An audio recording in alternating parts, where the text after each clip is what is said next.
علیکہ یا حبل اللہ، السلام علیکہ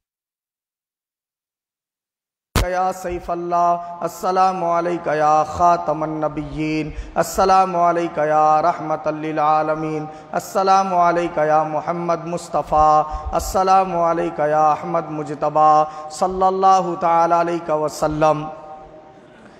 شاہ است حسین بادشاہ است حسین، دین است حسین دین پناہ است حسین، سرداد نداد دست در دست یزید، حقا کے بنائے لا الہ است حسین۔ ایسی مثال دے نہ سکے گی یہ کائنات، ایسی مثال دے نہ سکے گی یہ کائنات، جہاں دی دیا نہ دست یزیدی میں اپنا ہاتھ، جہاں دی دیا نہ دست یزیدی میں اپنا ہاتھ، خود بھی ہوا شہید 72 کے ساتھ ساتھ، خود بھی ہوا شہید 72 کے ساتھ ساتھ۔ کتنا عظیم تھا وہ نواسہ رسول کا، کتنا عظیم تھا وہ نواسہ رسول کا۔ پہلے قوم کو بیدار تو ہو لینے دو، پہلے قوم کو بیدار تو ہو لینے دو، ہر شخص پکارے گا ہمارے ہیں حسین، ہر شخص پکارے گا ہمارے ہیں حسین۔ بآواز بلند درود شریف کا نذرانہ عقیدت پیش فرمائے۔ اللہم صلی وسلم علی سیدنا محمد النور الانواری وسر الاسراری وسید الابراری وعطرتہ بعدد کل معلوم لک، اور ایک مرتبہ درود شریف کا نذرانہ عقیدت پیش فرمائے۔ اللہم صلی وسلم علی سیدنا محمد النور الانواری وسر الاسراری وسید الابرار وعطرتہ بعدد کل معلوم لک، اور ایک مرتبہ بآواز بلند درود شریف پڑھ لیجئے۔ اللہم صلی وسلم علی سیدنا محمد وعطرتہ بعدد کل معلوم لک۔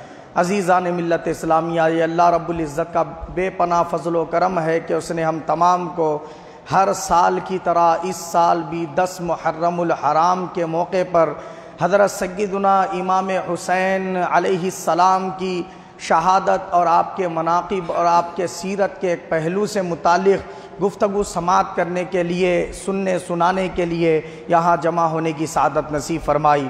بحمد اللہ تعالی جس دن حضرت سیدنا امام حسین علیہ السلام شہید ہوئے تھے، وہ دن جمعہ کا دن تھا، 10 محرم الحرام تاریخ تھی اور مہینہ ماہ محرم کا تھا، اور آج بھی دن جمعہ کا ہے اور مہینہ محرم کا ہے، تاریخ 10 محرم الحرام ہے۔ تو عزیزان ملت اسلامیہ، اس مناسبت سے میں یہ مناسب سمجھتا ہوں کہ آج ہم تفصیلی واقعہ حضرت سیدنا امام حسین علیہ السلام کے شہادت کا سماعت کریں کہ کیا وجوہات تھی کہ حضرت سیدنا امام حسین رضی اللہ تعالیٰ عنہ کی یہ شہادت کا واقعہ پیش آیا۔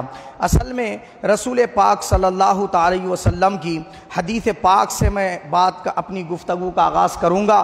حدیث پاک ہے، رسول پاک صلی اللہ علیہ وسلم نے ارشاد فرمایا، الخلافت بعدی 30 سنہ۔ کیا فرمایا سرکار نے؟ میرے بعد خلافت 30 سال تک رہے گی، اس کے بعد خلافت نہیں رہے گی، حکومت ہوگی، بادشاہت ہوگی، آمریت ہوگی۔ تو آقا علیہ الصلوۃ والسلام نے فرمایا، شریعت کے مطابق اللہ رسول جس سے راضی ہے وہ خلافت کا دورہ میرے وصال فرمانے کے بعد 30 سال تک رہے گا۔ حضور پاک صلی اللہ علیہ وسلم کی اب اس حدیث پاک کو جو میں نے سنائی، یہ حدیث پاک سنن ابو داؤد میں کتاب السنہ جلد 4 صفحہ نمبر 211 حدیث نمبر 4646 ہے، صحیح ابن حبان میں ہے جلد نمبر 15 صفحہ نمبر 392 حدیث نمبر 6943، ترمذی شریف میں ہے ابواب الفتن میں جلد نمبر 4 صفحہ نمبر 503 حدیث نمبر 2226 ہے۔ اس حدیث پاک میں حضور نے کیا ارشاد فرمایا؟ میرے بعد خلافت 30 سال تک رہے گی، اس کے بعد آمریت آ جائے گی، حکومت آ جائے گی، بادشاہت آ جائے گی، خلافت نہیں رہے گی۔ یعنی اللہ رسول جس سے راضی ہے وہ خلافت کا دورہ 30 سال تک رہے گا۔ اب ہم دیکھتے ہیں، جائزہ لیتے ہیں وہ 30 سال کس طرف ہے، وہ 30 سال کس طرف ہیں، تو حق کس طرف ہے ہمیں فیصلہ کرنے میں آسانی ہوگی۔ پہلا خلیفہ اول رسول پاک صلی اللہ علیہ وسلم کے وصال فرمانے کے بعد جو بنے وہ پہلے خلیفہ حضرت سیدنا ابو بکر صدیق رضی اللہ عنہ ہیں۔ آپ کے خلافت کا دورہ 2.5 سال تک رہا، اور حضرت ابو بکر صدیق رضی اللہ تعالیٰ عنہ کے پردہ فرمانے کے بعد حضرت عمر بن خطاب رضی اللہ تعالیٰ عنہ کو خلیفہ بنایا گیا۔ پھر آپ کا خلافت کا دورہ 10 سال تک رہا۔ اب وہ 2.5 سال ابو بکر صدیق رضی اللہ عنہ کے خلافت کے اور 10 سال حضرت عمر بن خطاب رضی اللہ عنہ کی خلافت کے، کتنے ہو گئے؟ 12.5 سال۔ اس کے بعد حضرت عثمان غنی رضی اللہ تعالیٰ عنہ کو تخت خلافت پر بٹھایا گیا۔ آپ نے 12 سال تک تخت خلافت سنبھالا۔ آپ کے خلافت کا دورہ 12 سال تک رہا۔ تو یہ 12 اور وہ 12.5 کتنے ہو گئے؟ 24.5 سال۔ حضرت مولا علی شیر خدا کو چوتھے نمبر پر خلیفہ بنایا گیا، اور آپ کے خلافت کا دورہ 5 سال تک رہا۔ تو اب یہ خلافت کتنے سال ہو گئی؟ 29.5 سال ہو گئی۔ کتنے سال؟ پہلے کے 24.5 اور یہ مولا علی شیر خدا کے 5 سال ملا لے تو 29.5 سال۔ اور سرکار نے کیا فرمایا؟ میرے بعد خلافت 30 سال تک رہے گی، 30 ایئر رہے گی۔ ابھی 30 سال کمپلیٹ ہونے کے لیے 6 مہینے باقی ہے کہ مولا علی شیر خدا کی شہادت ہو گئی۔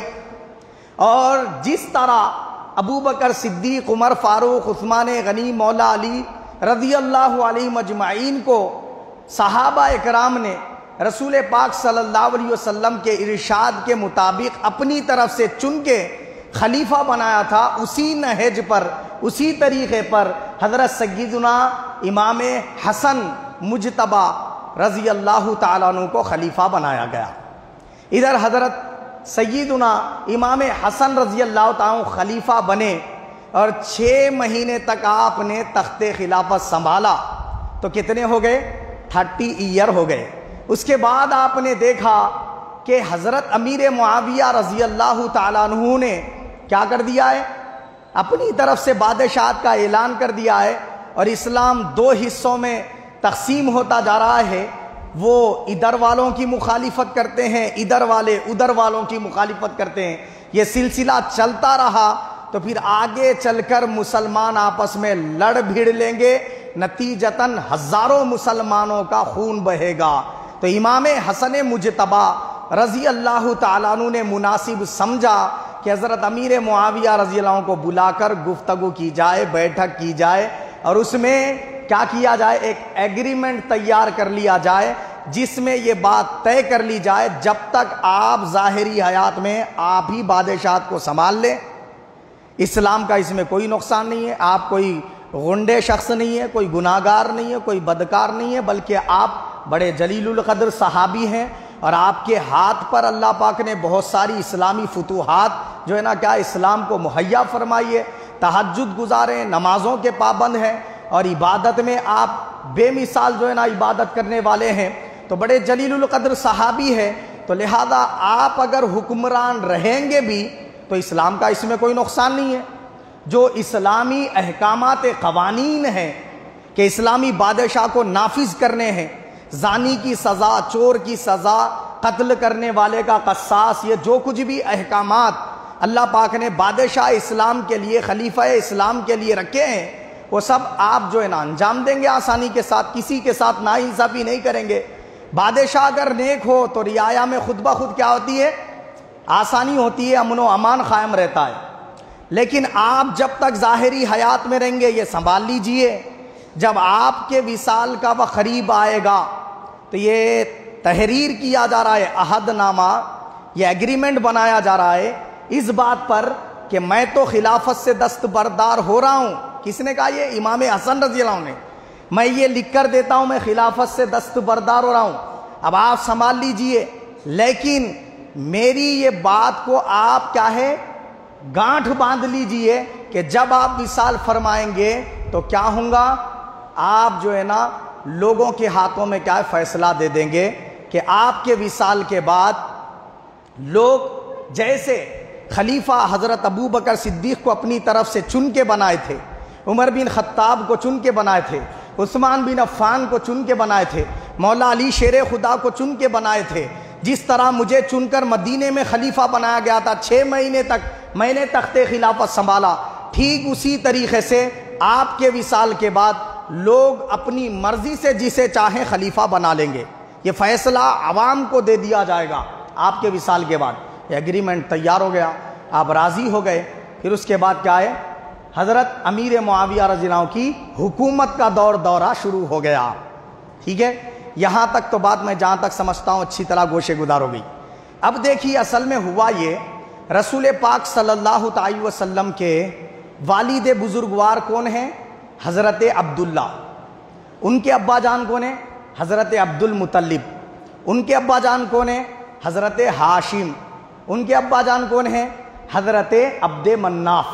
حضرت عبد مناف جو ہیں حضور کے اوپر داداؤں میں، وہ عبد مناف کو جڑوا بیٹے پیدا ہوئے تھے، ایک کا نام امیہ تھا اور ایک کا نام کیا تھا؟ ہاشم۔ تو یہ ہاشم سے جو خاندان چلا، ہاشم کی جو اولاد چلی، ان کو کہتے ہیں بنو ہاشم۔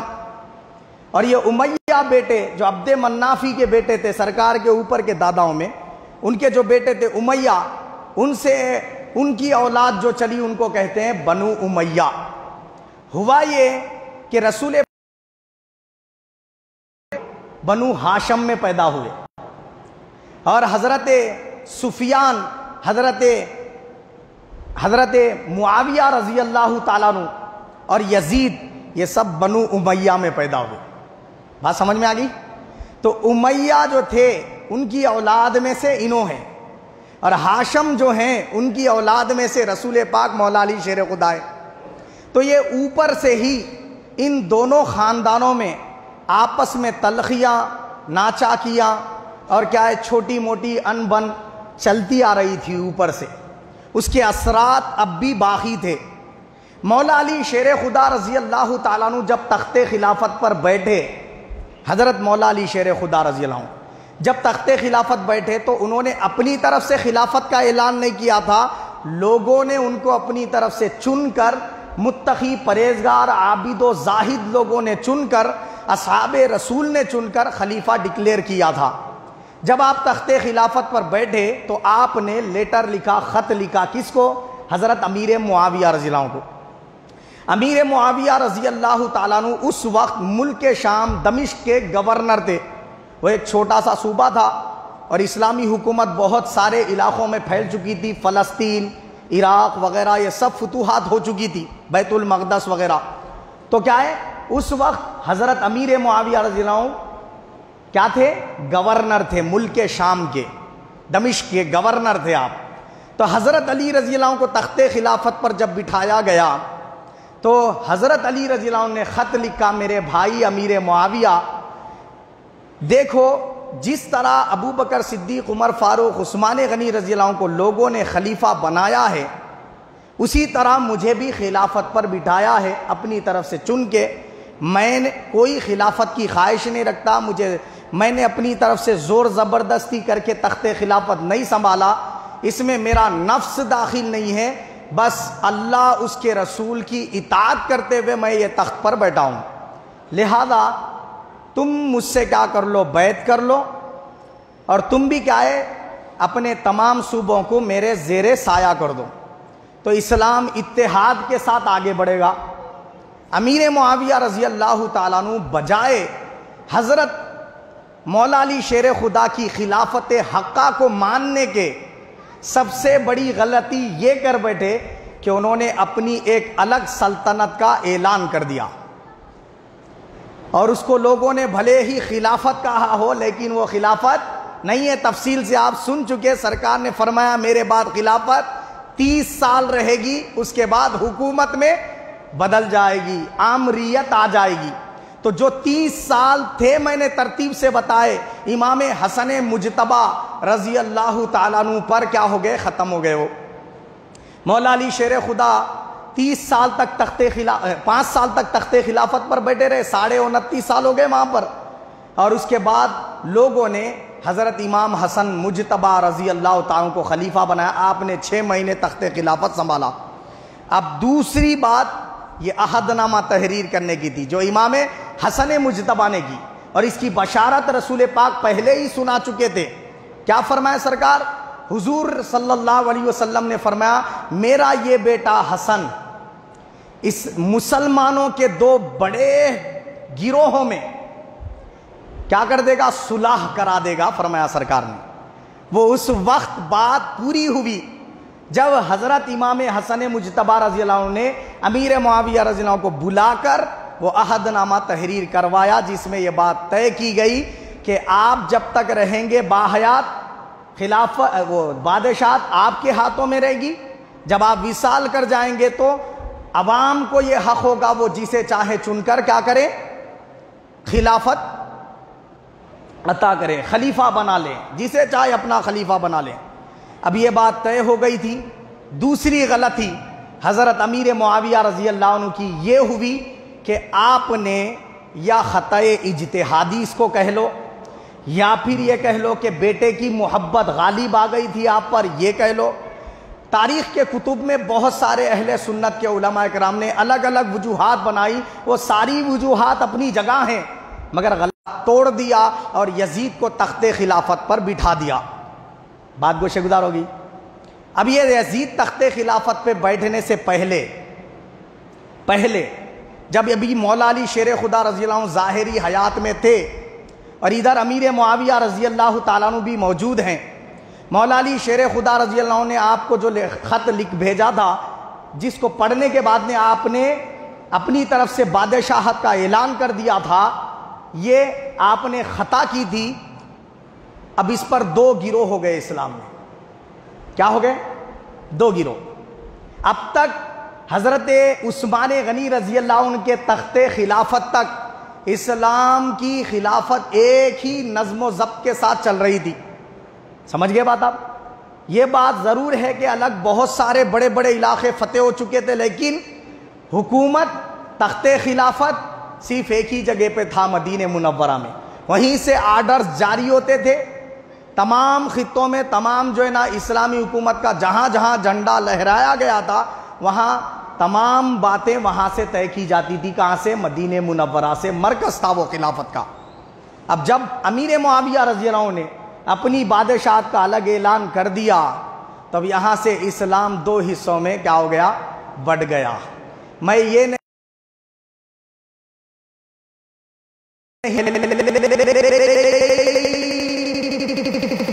فرما چکے تھے خلافت 30 سالے وہ صرف اور صرف مولا علی اور امام حسن مجتبیٰ کی طرف آتی ہے، اور حضور ارشاد فرما چکے کہ حق علی کے طرف ہوگا، اور ساری دنیا نے اس بات کو تسلیم کیا، اپنوں نے بھی پرایوں نے بھی، کہ حق مولا علی شیر خدا کی طرف تھا، حق امام حسن مجتبیٰ کی طرف تھا۔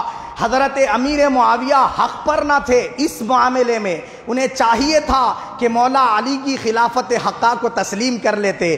اسلام دو ٹکڑوں میں بڑھتا نہ تھا، انہیں چاہیے تھا کہ امام حسن مجتبیٰ سے جو عہد کیا تھا وہ عہد کو پورا کر دیتے، یزید کو اپنے بعد جو ہے نا حکمران نہ بناتے، مگر انہوں نے ایسا نہ کیا۔ دیکھیے صحابی بھی بشر ہوتا ہے، صحابی بھی انسان ہوتا ہے، اس سے بھی خطائیں ہوتی ہے، اس سے بھی گناہ ہوتے ہیں۔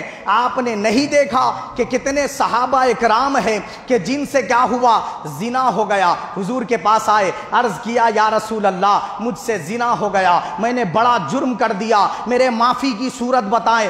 آقا نے چہرے انور پھیر لیا، وہ پھر ادھر آئے، آقا میں معافی چاہتا ہوں، مجھے معافی دلوائیے۔ حضور نے فرمایا کہ پھر تیار ہو جا، اسلام میں شریعت میں اللہ تعالیٰ نے معافی کی یہ صورت بتائی ہے کہ تجھے اب چونکہ تو شادی شدہ ہے، تجھے کیا کیا جائے گا؟ دھڑ تک دفن کیا جائے گا زمین میں، اور سب مل کر گھیر کر تجھے پتھر مار مار کر ختم کر دیں گے۔ یہ ختم کر دیا جائے اس طرح تو تب تیرا یہ گناہ معاف ہوگا۔ یہ رسول پاک صلی اللہ علیہ وسلم نے اس صحابی سے فرمایا۔ اب اس نے یہ تیار ہو گیا ہو، دیکھیے آپ کیسے پاک دل ہوتے ہیں صحابہ اکرام، تیار ہو گئے ہو۔ کوئی اتنی بڑی بدنامگی لینا کے لیے تیار ہوگا کیا؟ سارے محلے کے لوگ پتھر ماریں گے، لوگ کو کیا کیا کہیں گے، ذرا سوچیے آپ۔ وہ سب چیزوں کے لیے تیار ہے، مگر کہہ کیا رہے ہیں؟ آپ اور اللہ ناراض نہ ہو جائے، یا رسول اللہ آپ مجھ سے راضی ہو جائے، اللہ راضی ہو جائے، ہر سزا منظور ہے مجھے۔ یہ صحابی رسول آ کر سرکار سے عرض کرے اور سرکار نے یہ سزا مقرر فرمائی اور ان پر پتھر مارے گئے، اور پتھر مارے گئے، خون جو ہے سر پہ لگ کر پچکاری نکلی اور وہ خون اچھلا رسول پاک صلی اللہ علیہ وسلم کی طرف آیا۔ فاروق اعظم رضی اللہ عنہ نے سرکار کو پکڑ کر پیچھے کھینچ لیا، آقا یہ ناپا خون کہیں آپ کے پاک کپڑوں پر نہ گر جائے۔ جانتے ہو آقا نے کیا فرمایا؟ حضور نے فرمایا عمر تو اس کے خون کو ناپاک کہتا ہے؟ ارے اس نے تو ایسی توبہ کی ہے، اگر اس کی پاکیزگی طہارت کو تقسیم کر دیا جائے تو ساری دنیا والوں کے لیے کافی ہو جائے گا۔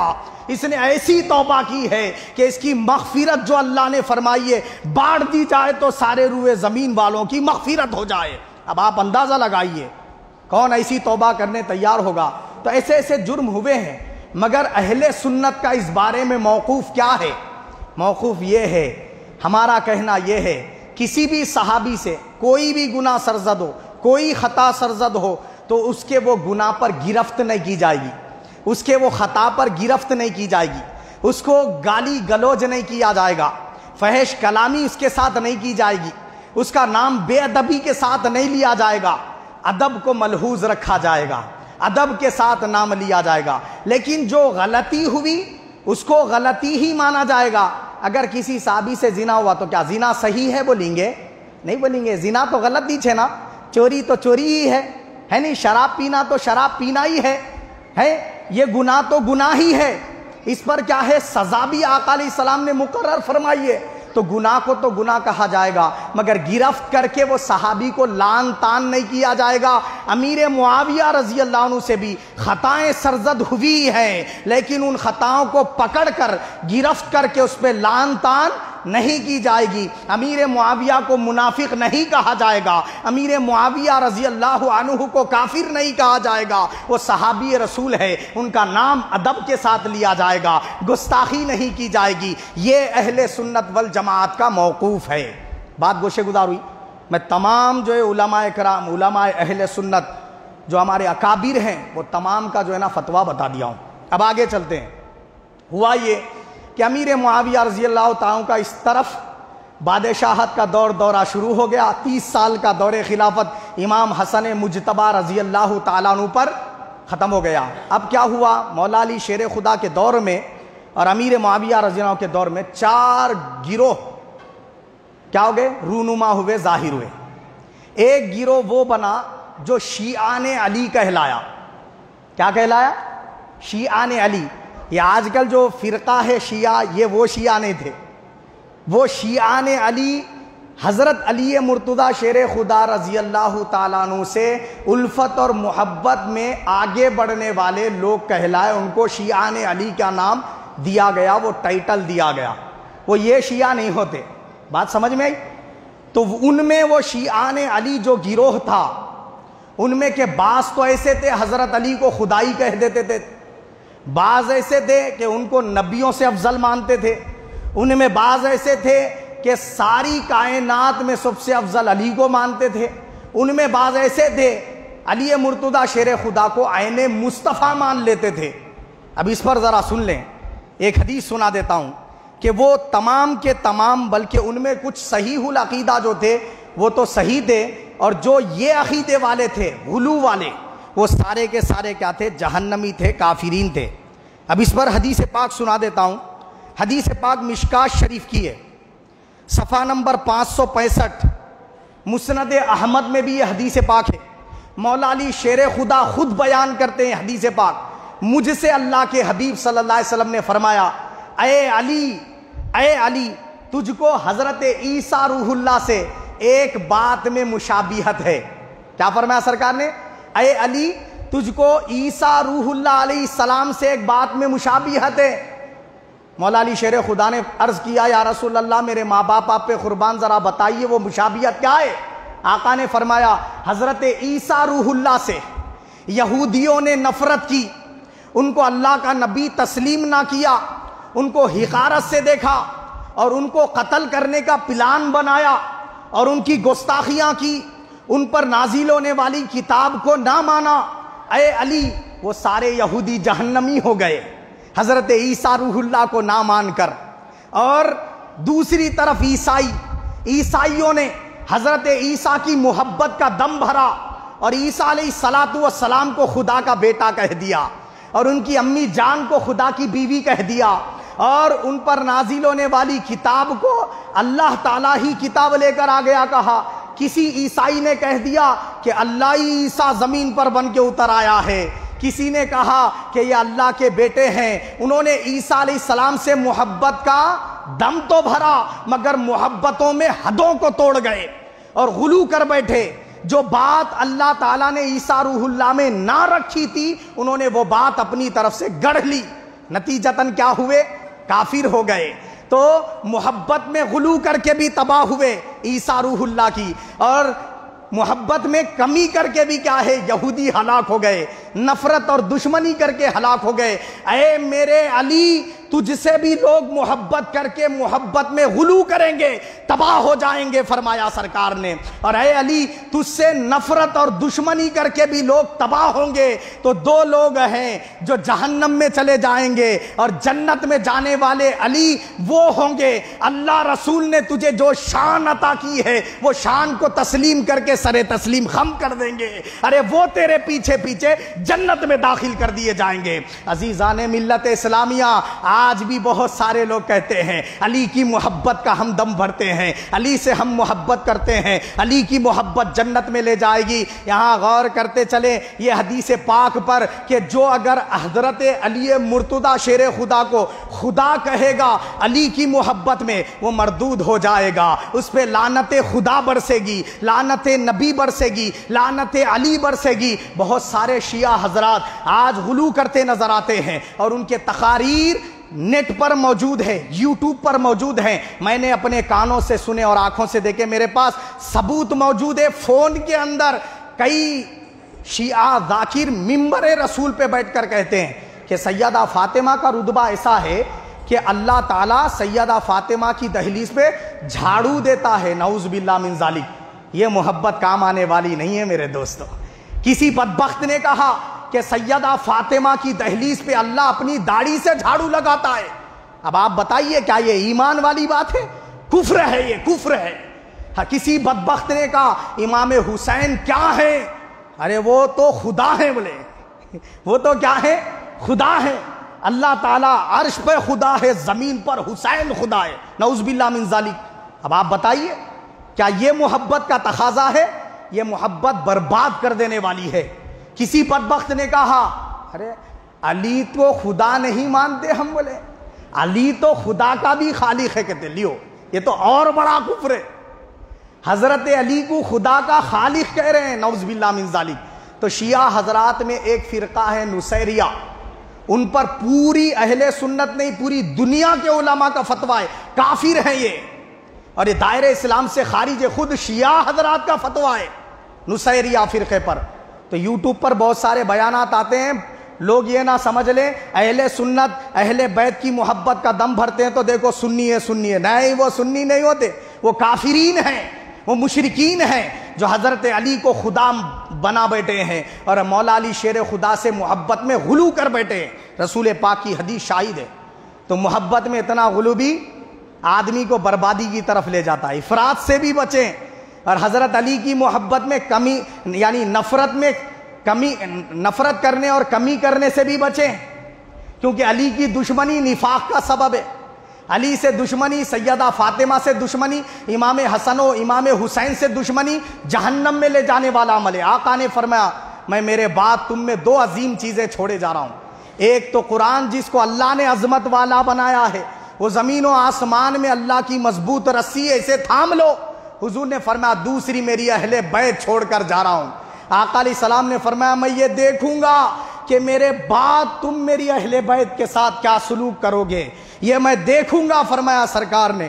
مصطفیٰ صلی اللہ علیہ وسلم کی نگاہیں دیکھ رہی تھی کہ 60 ہجری میں کیا ہونے والا ہے، لونڈوں کی حکومت آنے والی ہے، بنو امیہ کے بدماش اہل بیت کے ساتھ کیا سلوک کرنے والے ہیں۔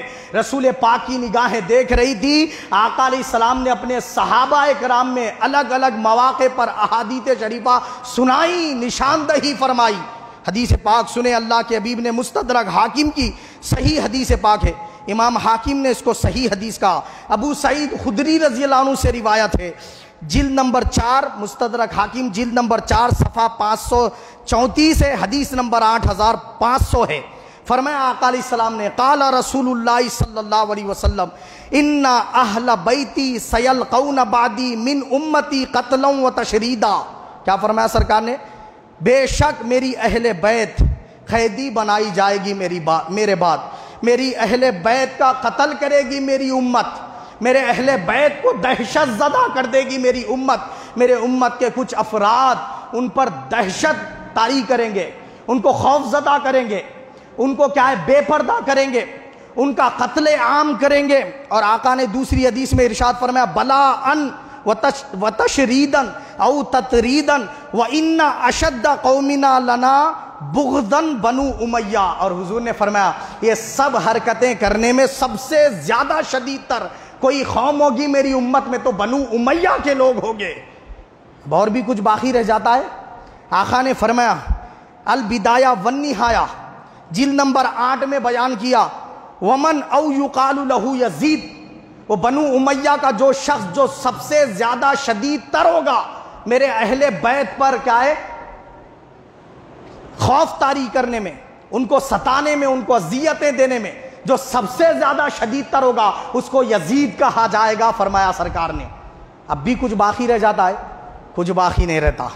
اب آئیے، ایک فرقہ تو وہ پیدا ہو گیا مولا علی شیر خدا کے دور خلافت میں جن کو شیعان علی کہا گیا، اور دوسرا حضرت امیر معاویہ رضی اللہ تعالیٰ عنہ کی بادشاہت کو خلافت ماننے والا گروہ پیدا ہو گیا۔ وہ کیا کرتے تھے؟ حضرت علی رضی اللہ تعالیٰ کو برا بھلا کہتے تھے، وہ شیعان علی امیر معاویہ رضی اللہ عنہ کو گالی گلوچ کرتے، برا بھلا کہتے تھے۔ تو یہ دونوں گروہ اپنی اپنی محبت میں، وہ امیر معاویہ کی محبت میں حدوں سے آگے بڑھ گئے، یہ مولا علی کی محبت میں حدوں سے آگے بڑھ گئے۔ اب تیسرا گروہ ان دونوں کے درمیان اور ایک پیدا ہو گیا، ان کو خارجی کہا گیا۔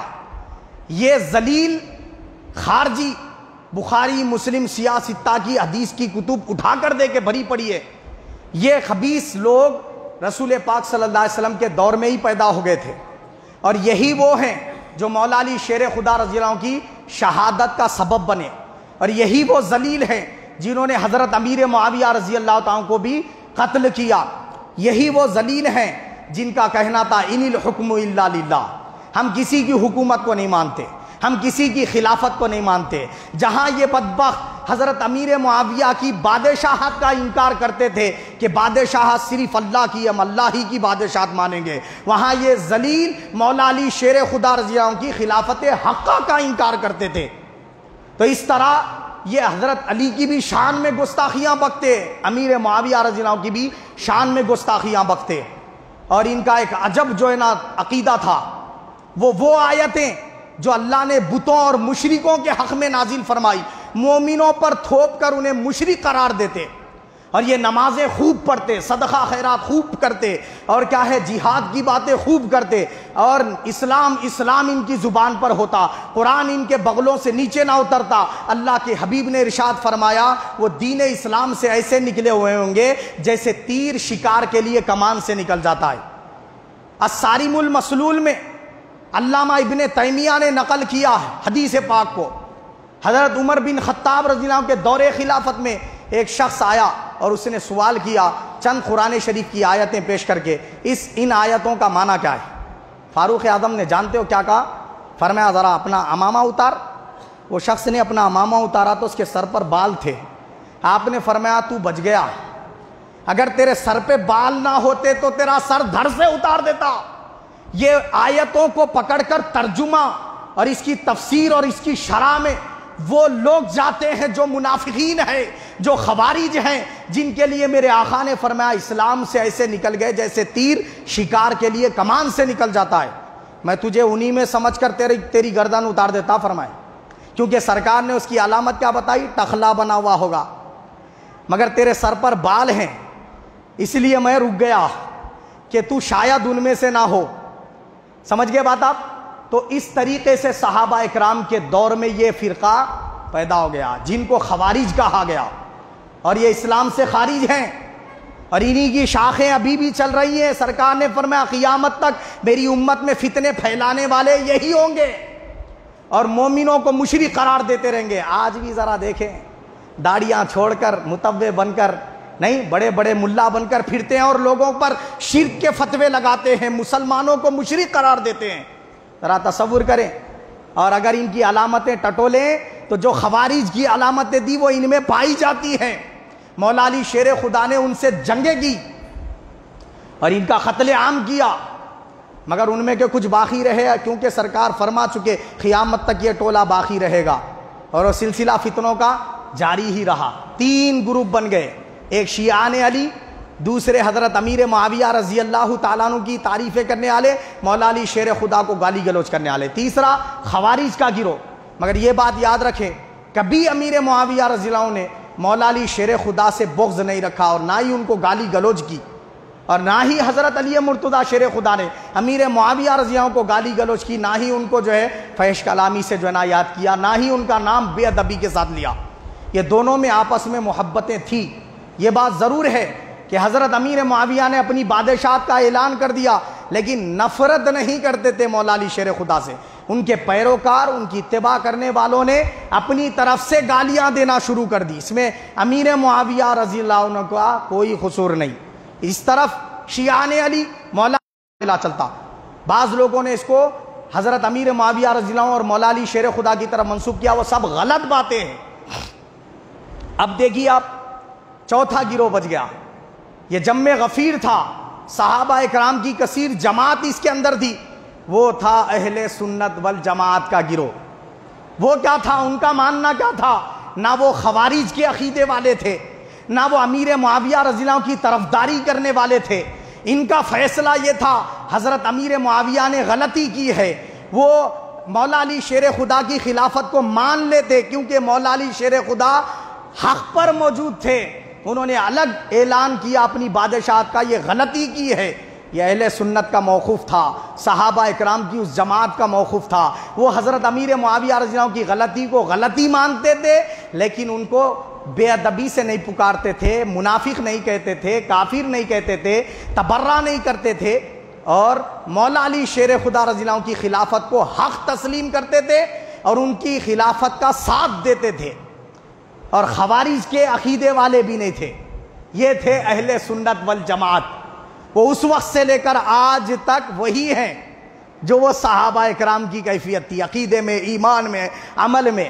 نہ علی کی محبت میں غلو کرتے ہیں، نہ صحابہ کو گالی گلوچ کرتے ہیں، ادھر بھی ادب سے پیش آتے ہیں، ادھر بھی ادب سے پیش آتے ہیں، اور امیر معاویہ اور مولا علی دونوں کو سامنے رکھ کر دیکھتے ہیں تو حق علی کی طرف مانتے ہیں، حق امام حسن مجتبی کی طرف مانتے ہیں۔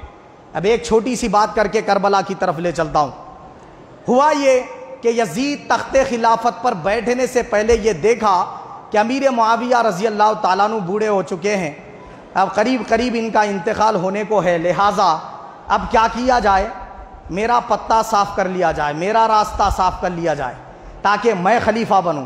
تو ظالم نے کیا کیا کہ اگر والد بزرگوار انتقال کر جائیں تو عہد نامہ پہلے سے تیار ہو گیا ہے، ایگریمنٹ پہلے تیار ہو گیا ہے کہ یہ ان کے بعد پبلک اپنی طرف سے جس کو چاہے خلیفہ چنے گی، تو مجھے تو نہیں چن سکتی کیونکہ میں تو بڑا غنڈہ ہوں، میں تو بڑا کمینہ شخص ہوں، میں تو علل اعلان نمازوں کو چھوڑنے والا ہوں، میں تو علل اعلان گالی گلوچ کرنے والا ہوں، میں تو علل اعلان لوگوں میں شراب پینے والا ہوں، میں تو علل اعلان زنا کرنے والا ہوں، میں تو مرغوں کو لڑا کر ناچ دیکھنے والا ہوں، میں تو طائف میں عورت کو نچا کر اس کا ناچ دیکھنے والا ہوں، میری راتیں رنگین ہوتی ہے، زنا کا عادی ہوں، اور جو ہے نا کیا عیاشیوں کا اڈا میرا گھر بنا ہوا ہے۔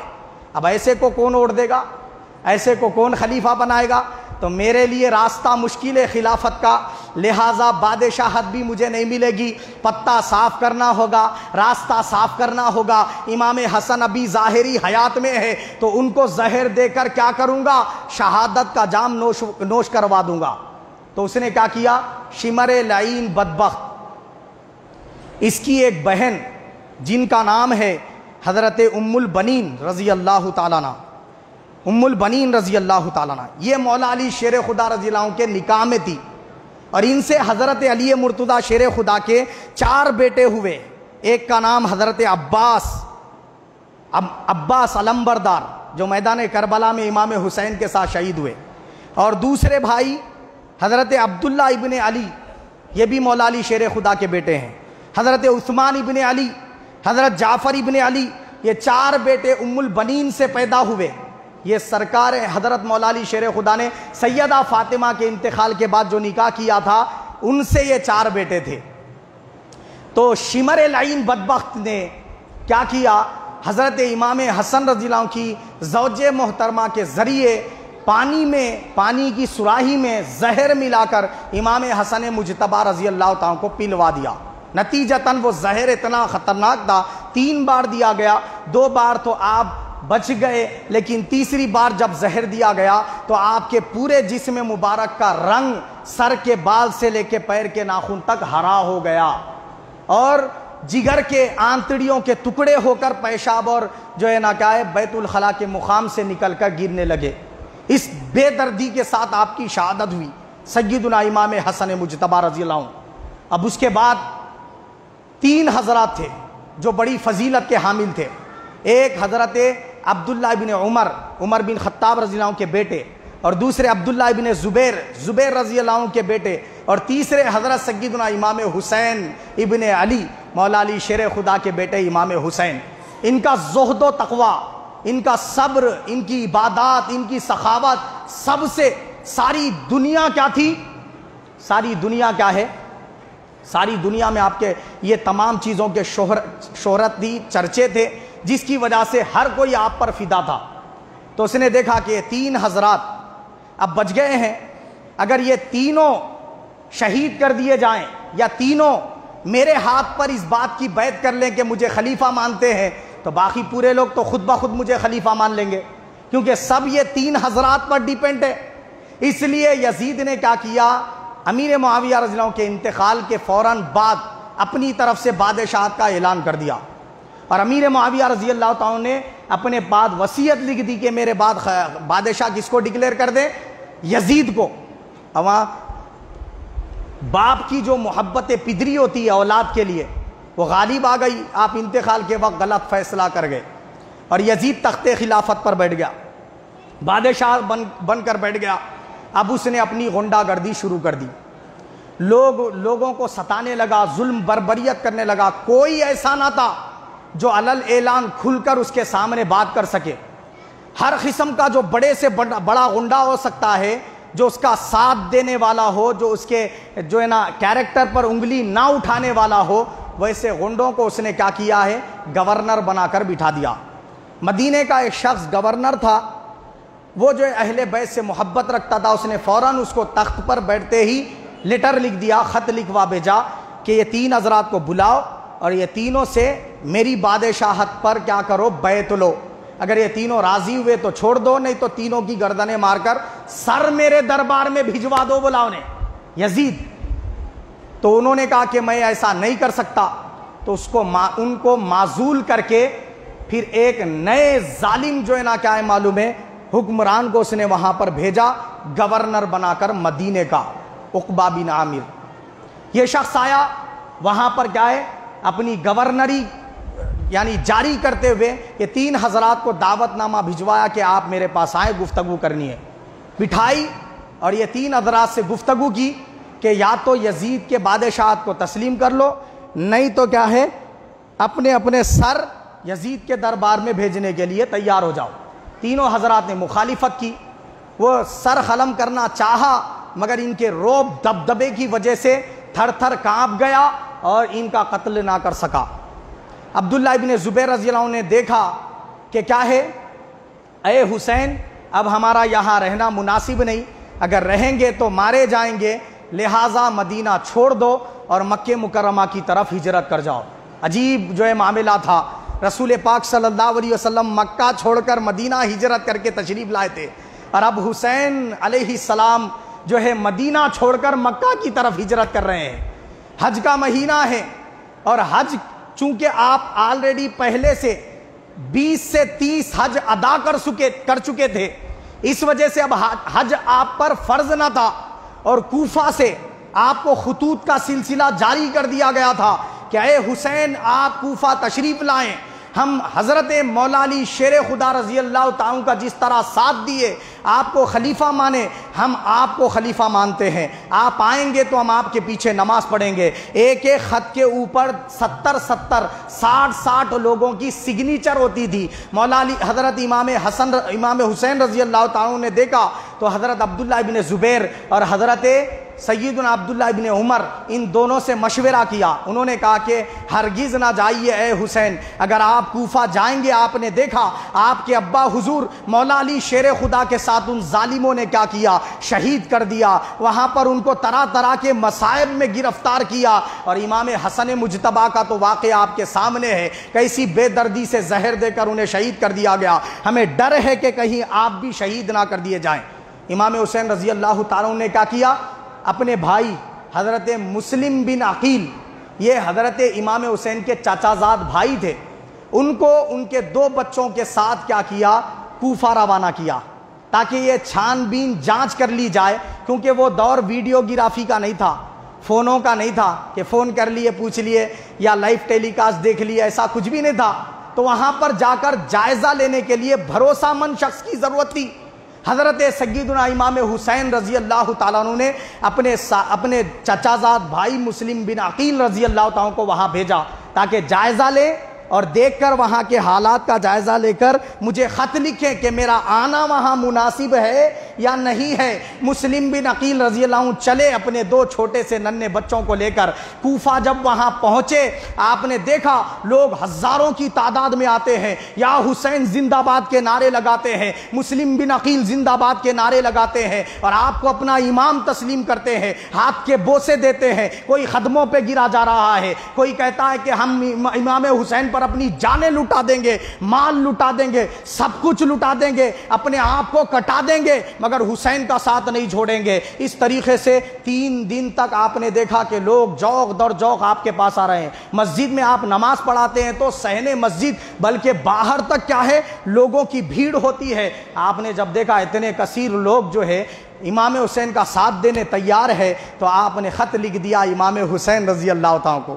خط کیا لکھا، میرے بھائی حسین، میں نے اچھی طرح جائزہ لے لیا ہے، سب آپ کے فیور میں ہے، آپ یہاں تشریف لائے، کوئی خطرے کی بات نہیں ہے، کیونکہ یہاں پر لڑائی جھگڑے کی بات کچھ بھی نہیں ہے، پرامن ماحول ہے، سب آپ کی طرفداری کرنے والے ہیں، اگر آپ نہیں آئیں گے تو ہم حشر کے دن اللہ کے رسول کو کیا جواب دیں گے؟ یہ لوگ بلا رہے تھے شریعت کے حکم کو نافذ کرنے کے لیے، اور آپ نواسہ رسول ہو کر نہیں آئے۔ آپ نے خط لکھا، امام حسین رضی اللہ تعالیٰ کے پاس خط پہنچ گیا، اور یہاں کیا ہوا، یہاں پر جو گورنر تھا کوفہ کا وہ چینج کر دیا گیا، ابن زیاد ظالم کو یزید نے وہاں کا گورنر بنا دیا۔ یہ آیا تو سر پر کیا ہے، کالی پگڑی پہن کر امام حسین کے یعنی اسٹائل میں وہ انداز سے داخل ہوا کوفہ میں، اور گورنر کو معطل کر دیا، اور جو اہل بیت کی محبت کا دم بھرنے والا تھا پہاڑ سے پھینک کر شہید کر دیا، اور کہا کہ مجھے مسلم بن عقیل چاہیے، اگر کوئی بھی مسلم بن عقیل اور ان کے بچوں کا ساتھ دے گا تو میں اس کا سر قلم کر دوں گا، اس کی ناش اسی طرح اس کو زندہ یہاں سے پہاڑ سے پھینک دیا جائے گا، اس کی بوٹی پوٹی نوچ نوچ کر کوے اور چیل اور گدھ کھا رہے ہوں گے۔ جس کسی کو ایسا مرنا گوارا ہے وہ کیا کرے، مسلم بن عقیل کا ساتھ دے۔ ہائے ہائے، مسلم بن عقیل نے تو خط لکھ دیا تھا امام حسین کو، زار و خطار رونے لگے، کل تک جو جم غفیر آپ کے پیچھے نمازیں پڑھتا تھا، آج آپ اکیلے رہ گئے مسجد میں، کوئی آپ کے پیچھے نماز پڑھنے والا نہیں، بے وفا قوم نے بے وفائی کر ڈالی۔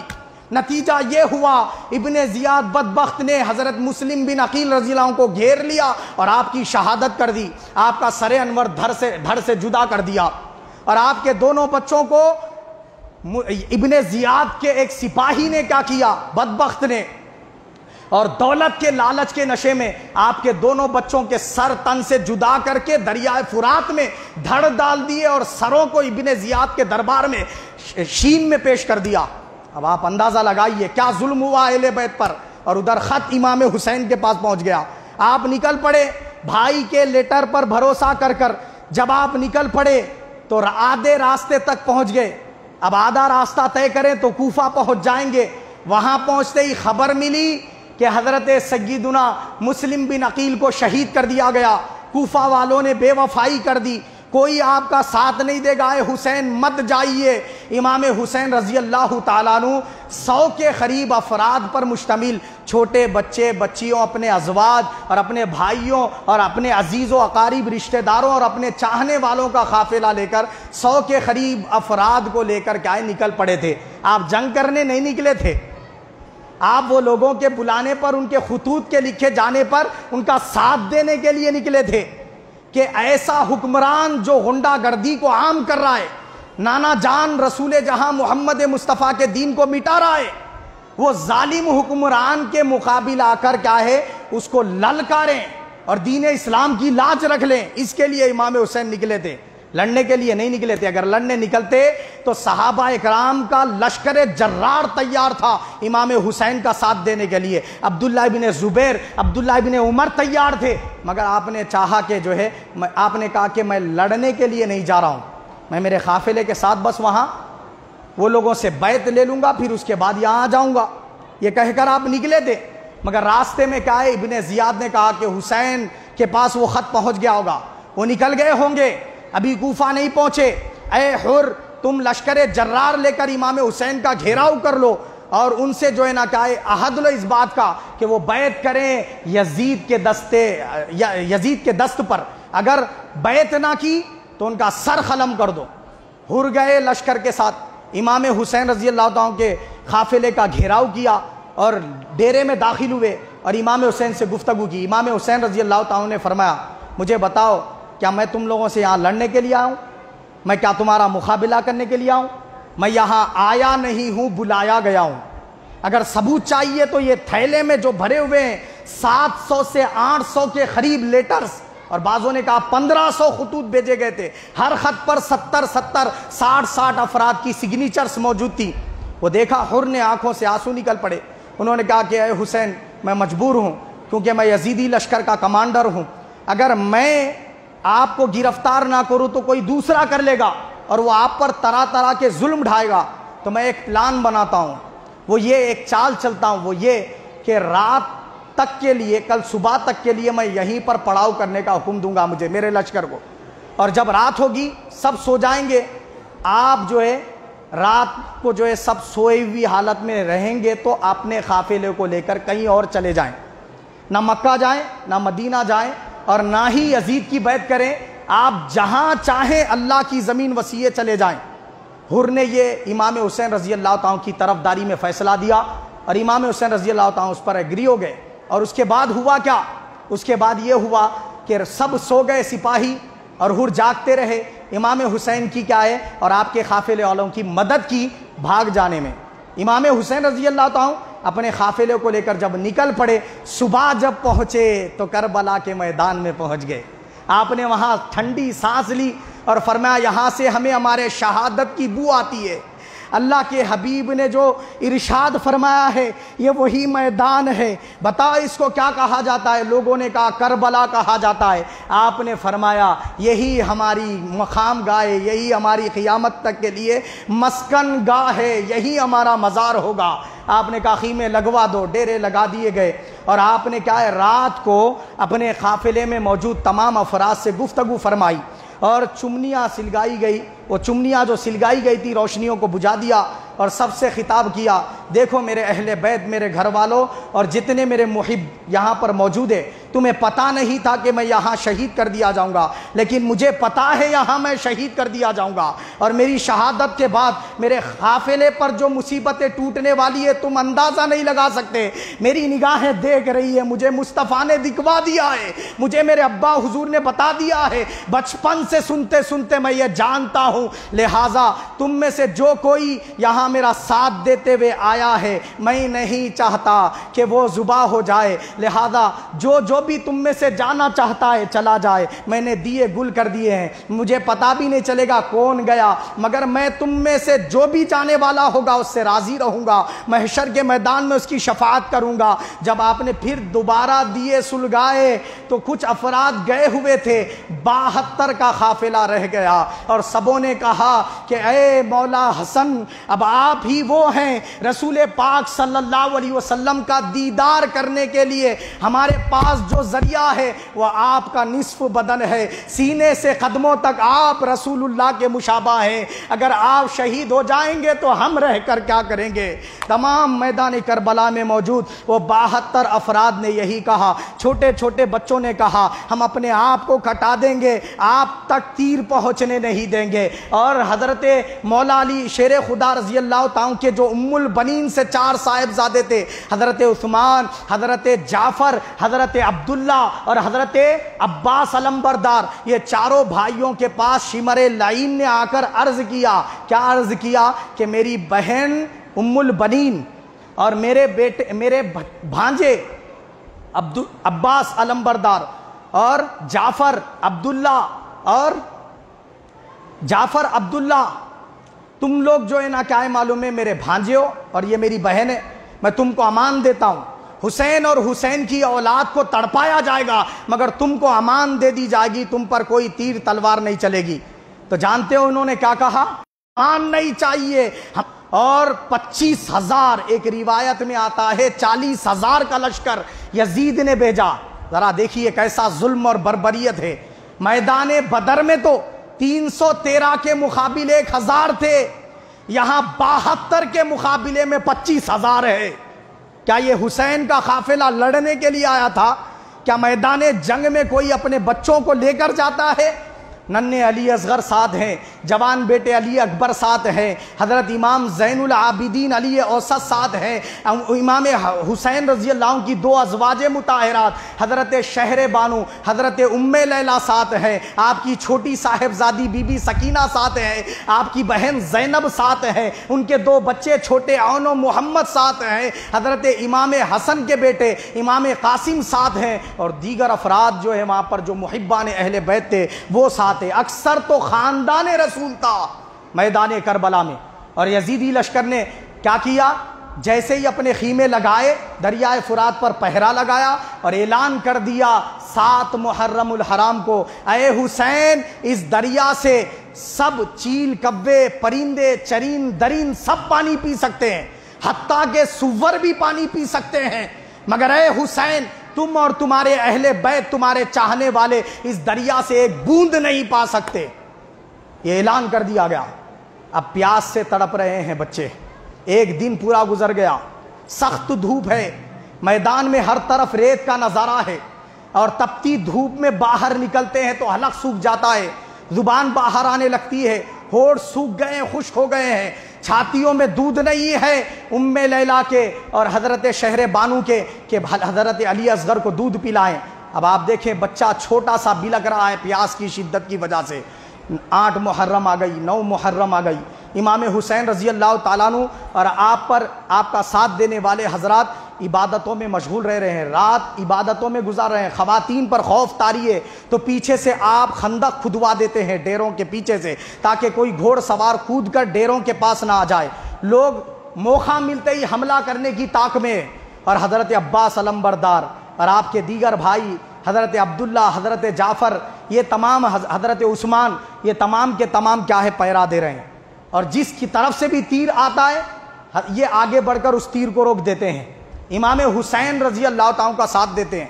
10 محرم الحرام کا دن آیا، آج ہی کا دن تھا، جمعہ کا دن تھا، 10 محرم تاریخ تھی۔ اب لوگوں نے للکارا، اے حسین اب پانی تو بند کر دیا گیا، یا تو یزید کے ہاتھ میں ہاتھ دے لو یا پھر ہم سے مقابلہ کر کے فیصلہ کر دو کہ ہاتھ دینا ہے یا سر دینا ہے۔ امام حسین رضی اللہ تعالیٰ عنہ میدان کربلا میں نکلنے ہی والے تھے کہ آپ کے طرف سے آپ کے صاحبزادی علی اکبر رضی اللہ عنہ نے آ کر عرض کیا، ابا حضور مجھے اجازت دیجئے، میں میدان کربلا میں جاتا ہوں، میں آپ کو اپنے نظروں کے سامنے شہید ہوتا نہیں دیکھ سکتا، میں جاتا ہوں، یہ امام علی اکبر جو امام حسین کے صاحبزادے تھے، یہ سرکار دو جہاں صلی اللہ علیہ وسلم کے مشابہت صورت میں، ان کی جوانی کا عالم تھا، تو وہ ان کو دیکھنے والا یوں سمجھتا کہ گویا سرکار کو دیکھ رہا ہے۔ میدان کربلا میں جب حضرت امام علی اکبر تشریف لائے گھوڑے پر سوار ہو کر، ذوالجناح پہ سوار ہو کر، حضرت سیدنا امام حسین مولا علی شیر خدا کی شمشیر آپ کے ہاتھ میں دیے، جس کو ذوالفقار کہا جاتا ہے، مولا علی کا عمامہ ان کے سر پر باندھا اور جو ہے اپنے ہی جو ہے نا دست مبارک سے گھوڑے پر سوار کیا۔ امام علی اکبر میدان میں آئے تو لوگوں میں ہنگامہ بپا ہو گیا، ارے یہ تو رسول اللہ ہی تشریف لا لیے، لوگ بھاگنے لگے۔ شمر لعین بدبخت نے کہا کہ جو ہے ابن زیاد نے کہا چیخ چلا کر کہ ارے یہ رسول اللہ نہیں ہے، رسول اللہ کے گھرانے کا شہزادہ ہے، اس سے بھاگو مت، اس پر حملہ کرو۔ تو ایک ایک شخص کر کے مقابلہ کرنے لگا اور آپ واصل جہنم کرتے چلے گئے، شمشیر لہراتے جاتے اور وار کرتے جاتے۔ 2 دن کے پیاسے امام علی اکبر رضی اللہ عنہ نے بے دردی سے کیا ہے بڑے بڑے پہلوانوں کو کیا ہے زمیں بوس کر دیا اور واصل جہنم کر دیا۔ اس کے بعد کیا ہوا؟ اس کے بعد ابن زیاد نے کہا اگر ایک ایک کر کے تم لڑتے رہو گے تو پورا کا پورا میدان تمہاری ہی لاشوں سے بھر جائے گا۔ یہ حیدر کرار کی اولاد ہے، خون حیدری ہے، وہ حیدر جو ایک تلوار نہیں 2 تلواریں لے کر دشمنوں کے بیچ میں کود جایا کرتا تھا، یہ اس کی اولاد ہے۔ اس سے مقابلہ مشکل نہیں ناممکن ہے، لہذا تیروں کی بوچھاڑ کر دو، اس پر سب طرف سے ایک جہتی کا مظاہرہ کرتے ہوئے حملہ کر دو۔ سبوں نے مل کر تیر برسا دیے، حملہ کر دیا۔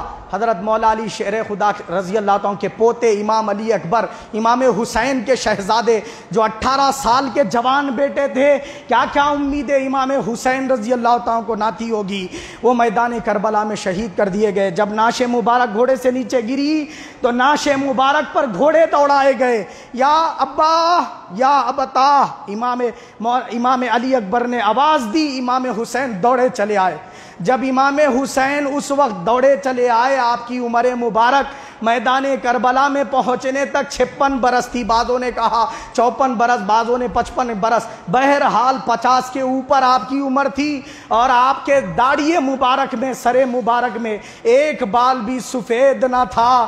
جب حضرت مولا علی اکبر کی نعش مبارک گود میں اٹھائی تو حضرت امام حسین رضی اللہ تعالیٰ عنہ کے سارے داڑھی مبارک اور سر کے بال سفید ہو گئے۔ جوان بیٹے کے نعش نے آپ کو بوڑھا کر دیا۔ حضرت سیدنا امام حسین رضی اللہ عنہ نے دیکھا شہزادے کے سینے میں بے دردی سے بڑا نیزہ گھونپا گیا ہے، نیزہ کھینچا تو خون کا فوارہ امام حسین کے چہرے انور پر اچھلایا۔ آپ نے کہا مولا میرے شہزادے کی شہادت قبول کر لے۔ آپ نعش مبارک اپنے جو حجرے کے پاس لے آئے، ڈیرے کے پاس شامیانے کے پاس لے آئے۔ بہن حضرت آپ کی بہن زینب رضی اللہ عنہ نے بی بی سکینہ رضی اللہ عنہ کی پیاس سے تڑپ کر کیا کہا، بھائی عباس تو جا ذرا سکینہ کے لیے پانی کا بندوبست کر، دیکھ ننھی سی جان ہے کیسا پانی کے لیے تڑپ رہی ہے، ہم بڑے ہیں، ہم تو پانی کے لیے ترس جائیں تڑپ جائیں چل جائے گا، مگر یہ بچی یہ میدان میں بہت زیادہ تڑپ رہی ہے، لہذا پانی کی بوند ہی صحیح اے عباس لے آ۔ مولا حضرت عباس جو امام حسین رضی اللہ عنہ کے بھائی ہیں، آپ نے کیا کیا، ایک ہاتھ میں تلوار لی اور ایک آپ نے علم کو، جھنڈے کو جو ہے اپنے پشت انور میں داخل کیا، ایک ہاتھ میں چھاگل پکڑی اور جو ہے گھوڑے پر سوار ہو کر دریائے فرات میں چھلانگ لگا دی، پانی بھر لیا۔ ابن زیاد اور شمر لعین بدبخت نے کہا ارے پانی نہ پیا تھا تو علی اکبر نے تلوار اس زور سے چلائی، اب تو چھاگل بھر کے جا رہی ہے، یہ ڈیروں تک اگر پہنچ جائے تو پھر یاد رکھو ہر طرف تمہاری نعشیں بھج جائیں گی، اگر یہ پانی کی بوند حلق اہل بیت سے اتر جائے تو پھر تمہاری خیر نہیں، قیامت برپا ہو جائے گی۔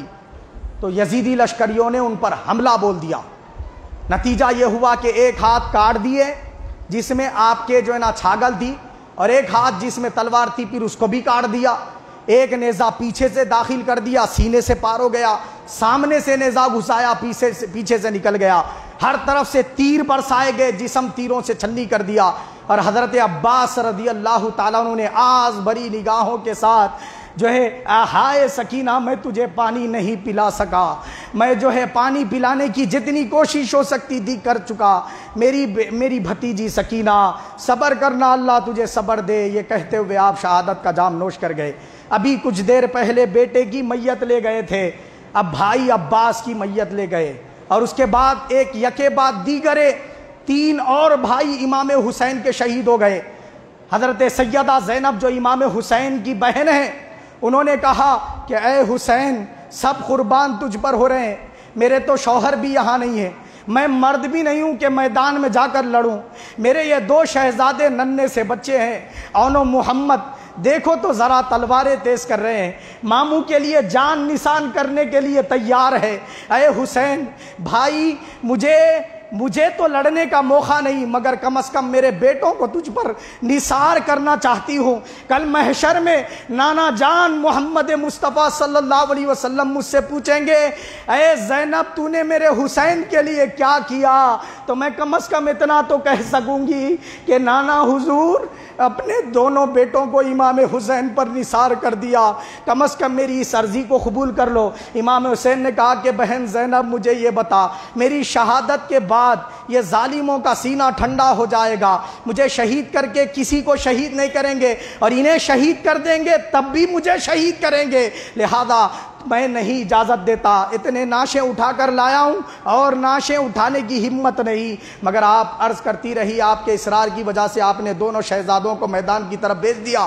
یہ اون و محمد اپنے جو ہے نا کیا ہے جوہر دکھاتے رہے میدان میں، ننھی سی جانیں تھی مگر بڑے بڑوں پر بھاری پڑتے چلے جاتے، دونوں ایک دوسرے کے پشت سے لگ کر لڑتے چلے جاتے، مگر ظالموں نے دور سے نیزہ تاک کر ایسا پھینکا کہ ایک بھائی کے سینے میں لگا پشت سے نکلا اور دوسرے بھائی کی پشت میں داخل ہوا سینے سے نکل گیا، دونوں بھائی تڑپ کر گھوڑے سے نیچے گر گئے، پیاسے تھے اور تڑپ تڑپ کر ریت کی گرمی پر جو ہے لڑ پھڑانے لگے۔ تو حضرت سیدنا امام حسین رضی اللہ تعالیٰ عنہ نے ڈیرے کی طرف سے ان کے نعشوں کی طرف رخ کیا، پہنچ ہی جاتے کہ ظالموں نے نعشوں پر گھوڑے دوڑا دیے۔ اب جو ہے نا کیا ہے اے حسین یہ نعشوں کو لے جاؤ۔ امام حسین دونوں شہزادوں کی نعشیں لی اور میدان کربلا میں جو ہے نا تشریف لائے، اور اس طریقے سے کیا ہے معلوم ہے یکے بعد دیگرے بہت سارے جو ہے نا حضرات جو مرد تھے شہید ہو گئے، ایک شہزادے بچ گئے امام زین العابدین، 14 برس کی آپ کی عمر تھی۔ حضرت امام زین العابدین اتنے علیل تھے، بخار تھی، اللہ کی مرضی تھی حسین کا سارا قافلہ کٹ جائے مگر حسین کے شہزادے امام زین العابدین بچ جائیں، کیونکہ اسی شہزادے سے امام حسین کی نسل چلنی تھی۔ حضرت سیدنا امام زین العابدین کو اللہ نے بیمار کر دیا، اور امام حسین سے وہ عرض کرتے جاتے ابا حضور مجھے اجازت دے، میں بھلے ہی بیمار ہوں مگر آپ کے اپنی آنکھوں سے آپ کی شہادت نہیں دیکھ سکتا، مجھے اجازت دے، میں کربلا کے میدان میں جاؤں گا اور ان ظالموں سے مقابلہ کروں گا۔ آپ نے کہا میرے بیٹے تیرے جذبے کو سلام ہو، تو اٹھ جا، اور تیری ہی ذات سے میری نسل چلنے والی ہے، قیامت تک باقی رہنے والی ہے، آجا میرے تعلیم کو آگے پہنچانے والے زین العابدین میرے سینے سے لگ جا۔ اپنے سینے سے لگایا، اپنے سینے میں جو کچھ علم تھا ان کے سینے میں ڈال دیا، اور اپنے نانا جان کا عمامہ دیا اور متبرک اشیاء دی اور بہت ساری چیزیں دی۔ گھر والوں کو نصیحت فرمائی، خواتین سے فرمایا کہ خود بے پردہ نہ ہونا، آوازیں بلند نہ کرنا، سینہ نہ پیٹنا، چہرے پر خاک نہ ڈالنا، بالوں کو نہ بکھیرنا، ماتم نہ کرنا۔ اے رسول پاک صلی اللہ علیہ وسلم کے گھر کی جو ہے نا بہو بیٹیوں، تم لوگ کیا ہے بھلے ہی غم کے سمندر تم پر انڈیل دیے جائیں، بھلے ہی غم کے طوفان تمہاری طرف آ جائیں، تم جو ہے آہوں کو آوازوں کو بلند نہ کرو گی۔ یہ نصیحت کر کے آپ گھوڑے پر سوار ہوئے اور گھوڑے کی لگام کھینچے، مگر یہ گھوڑا آگے بڑھتا ہی نہیں ہے، نیچے دیکھتا ہے۔ آپ لگام کھینچتے جاتے، گھوڑا نیچے دیکھتا ہے۔ آپ گھوڑے سے نیچے اتر آئے کہ کیا وجہ ہے گھوڑا آگے نہیں بڑھ رہا ہے۔ ذوالجناح آپ کے گھوڑے کا نام تھا۔ آپ نے دیکھا پیروں سے گھوڑے کے لپٹی ہوئی ہے حضرت سیدہ سکینہ جو آپ کی صاحبزادی ہے، ننھی سی جانیں آپ عرض کر رہی ہے کہ اے ذوالجناح یہ میدان کی طرف جو بھی گیا ہے وہ واپس لوٹ کر نہیں آیا، میرے بابا جان کو مت لے جا، یہ اگر چلے جائیں گے تو پھر واپس لوٹ کے نہیں آئیں گے، پھر مجھے رات کو لوریاں کون دے گا، مجھے اپنے سینے پر کون سلائے گا۔ یہ آہیں بھر بھر کر حضرت سکینہ روتی جاتی ہے، اور امام حسین رضی اللہ تعالیٰ عنہ نے آنکھوں میں نم آنکھوں کے ساتھ حضرت سکینہ کو گود میں اٹھاتے ہیں، اپنی زینب بہن رضی اللہ تعالیٰ کو سونپ کر کہتے ہیں، بہن زینب میرے بعد اب یہ تیرے سینے پر سویا کرے گی، میرے بعد تیری لوریوں کے سہارے رہا کرے گی، اس کا خیال رکھنا۔ اب تیرے بھروسے، اللہ تعالیٰ کے بھروسے اور تیری ذات پر کیا ہے معلوم ہے، تیری پرورش کی ذمہ داری میں اس کو چھوڑ کے جا رہا ہوں۔ آپ گھوڑے پر سوار ہوئے میدان کربلا میں گئے اور آپ نے خطاب فرمایا، لوگوں کیا میں وہ نہیں ہوں جو علی مرتضیٰ شیر خدا کا بیٹا ہوں؟ کیا میں وہ نہیں ہوں جو جنتی عورتوں کی سردار سیدہ فاطمہ کا بیٹا ہوں؟ کیا میں وہ نہیں ہوں جس کا نام حسین اللہ نے آسمانوں سے بھیج کر رکھا ہے؟ کیا میں وہ نہیں ہوں جس کے لیے رسول اللہ نے سجدے کو طویل کر دیا ہے؟ کیا میں وہ نہیں ہوں جس کے سرکار اپنے کاندھوں پر بٹھا کر بازاروں میں نکل جایا کرتے تھے؟ کیا میں وہ نہیں ہوں جس کے جسم کو سرکار سونگھ کر فرماتے یہ میری دنیا میں خوشبو ہے، یہ جنت کی خوشبو ہے، جس کے لیے سرکار نے فرمایا سیدہ شباب اہل الجنہ، اے حسین اے حسن تم جنتی جوانوں کے سردار ہو، لوگوں کیا تم نواسہ رسول کو قتل کرو گے؟ میری غلطی کیا ہے؟ کیا میں یہاں تم سے مقابلہ کرنے آیا؟ کیا میں تم سے لڑنے آیا؟ میرے اتنے خاندان کو تم نے قتل کر دیا، مگر سنو میں اب بھی تمہیں معاف کرنے کے لیے تیار ہوں اگر تم میری یہ شرط مان لو۔ دیکھو، یا تو مجھے یزید کے دربار میں زندہ لے چلو تاکہ میں اس سے کھلے الفاظ میں علی اعلان بات کر سکوں، یا پھر مجھے یہ موقع فراہم کر دو کہ میں میرے اہل بیت کے لٹے پٹے قافلے کو لے کر جہاں چاہوں چلا جاؤں، یہ دو میں سے کوئی ایک بات میری پوری کر دو۔ مگر ظالموں نے کہا کہ حسین اب کوئی بات آپ کی پوری نہیں کی جائے گی، اب یا تو یزید کے ہاتھ میں ہاتھ دو یا پھر سر دو۔ مقابلے کے لیے آگے بڑھے، حضرت امام حسین رضی اللہ عنہ نے ذوالفقار تلوار لہرائی، بجلیوں کی چمک آپ کے تلوار میں چمکی، اور جب آپ نے ایک وار کیا زوردار تو ساری صف کی صف جو ہے زمیں بوس ہو گئی، اور واصل جہنم ہو کر ظالم تڑپنے لگے تپتی ریت پر۔ اور دوسری طرف وار کیا، ساری کی ساری صف زمیں بوس کر دی، تو ظالموں نے دیکھا کرامت دکھانے لگے حسین۔ اور اتنے میں حضرت سیدنا امام حسین کے پاس جنات کا بادشاہ جو مولا علی شیر خدا رضی اللہ تعالیٰ پر ایمان لایا تھا، وہ آ کر عرض گزار ہوا، اے حسین مجھے اجازت دیجئے، میں بھی آپ کے ساتھ ان ظالموں سے لڑنا چاہتا ہوں، میں بھی اہل بیت سے محبت کا کیا ہے دم بھرنے والا ہوں، تو آپ کا ساتھ دے کر اظہار محبت کروں گا۔ آپ نے فرمایا کہ یہ تو ظلم ہوگا کہ تم نئی دکھنے والی قوم ہو اور یہ انسان دکھنے والے ہیں، ان پر تم جب وار کرو گے تم نئی دکھ کر کرو گے اور یہ وار کو روک نہیں پائیں گے، تو یہ تو ظلم ہوگا۔ اور حسین ایسی جنگ نہیں چاہتا، بولے آپ چاہتے تو پورا صفایا کر سکتے تھے، مگر آپ نے وہ جنوں کے بادشاہ سے فرمایا، اس کا نام آصف تھا، چلا جا۔ وہ چلا گیا اور امام حسین رضی اللہ تعالیٰ نے مقابلہ کیا، سارے ظالموں نے ہر طرف سے یکساں تیر برسا دیے، تلوار کے پھینک پھینک کر وار کیے، جس میں اقدس پر 12 تیروں تلواروں کے زخم لگے، گہرے زخم سر سے لے کر پیر تک، اور آپ کا گھوڑے کی ٹانگیں خون سے لبریز ہو گئی، اور آپ گھوڑے سے نیچے آ گئے، اور آپ کے گلے مبارک پر سینے مبارک پر شمر العین نے قدم رکھا، اور ظالم نے کہا کہ حسین سر دینے کے لیے تیار ہو جاؤ۔ امام حسین نے کہا مجھے اتنا بتا اب وقت کیا ہو رہا ہے؟ اس نے کہا جمعہ کا وقت ہے، آج ساری دنیا میں میرے نانا جان کا نام ممبروں سے بلند ہو رہا ہے، اور تو اسی رسول جہاں خاتم النبیین کے نواسے کو شہید کرنا چاہتا ہے۔ خیر تو جو کرنا ہے کر لے، مگر مجھے بس اتنی مہلت دے کہ میں 2 رکعت نماز ادا کر لینا چاہتا ہوں۔ حسین دنیا سے اپنی نماز قضا رکھ کے جانا نہیں چاہتا، اپنے رب سے ملاقات اس حال میں کرنا نہیں چاہتا۔ آپ نے کہا 2 رکعت نماز پڑھنے کی مہلت دے۔ آپ رکعت باندھ کر نماز پڑھنے کے لیے کھڑے ہوئے، اور پہلی رکعت کے پہلے ہی سجدے میں گئے، ظالم نے آپ کے سر مبارک پر پیچھے سے ایسا وار کیا کہ دھڑے مبارک سجدے میں رہ گیا، سر مبارک دھڑ سے جدا ہو گیا۔ اور نیزہ لگا کر ظالم نے سر انور کو بلند کر دیا، اور امام حسین رضی اللہ تعالیٰ کا سر انور لے کر ناچنے لگا، ڈھول تاشے بجنے لگے، اور جو آپ کا گھوڑا تھا ابھی اس میں جان باقی تھی، یہ ظالم پکڑنے کے لیے آگے بڑھے، گھوڑے نے کہا اب حسین نہیں رہے تو مجھ پر کوئی سوار بھی نہیں ہو سکتا۔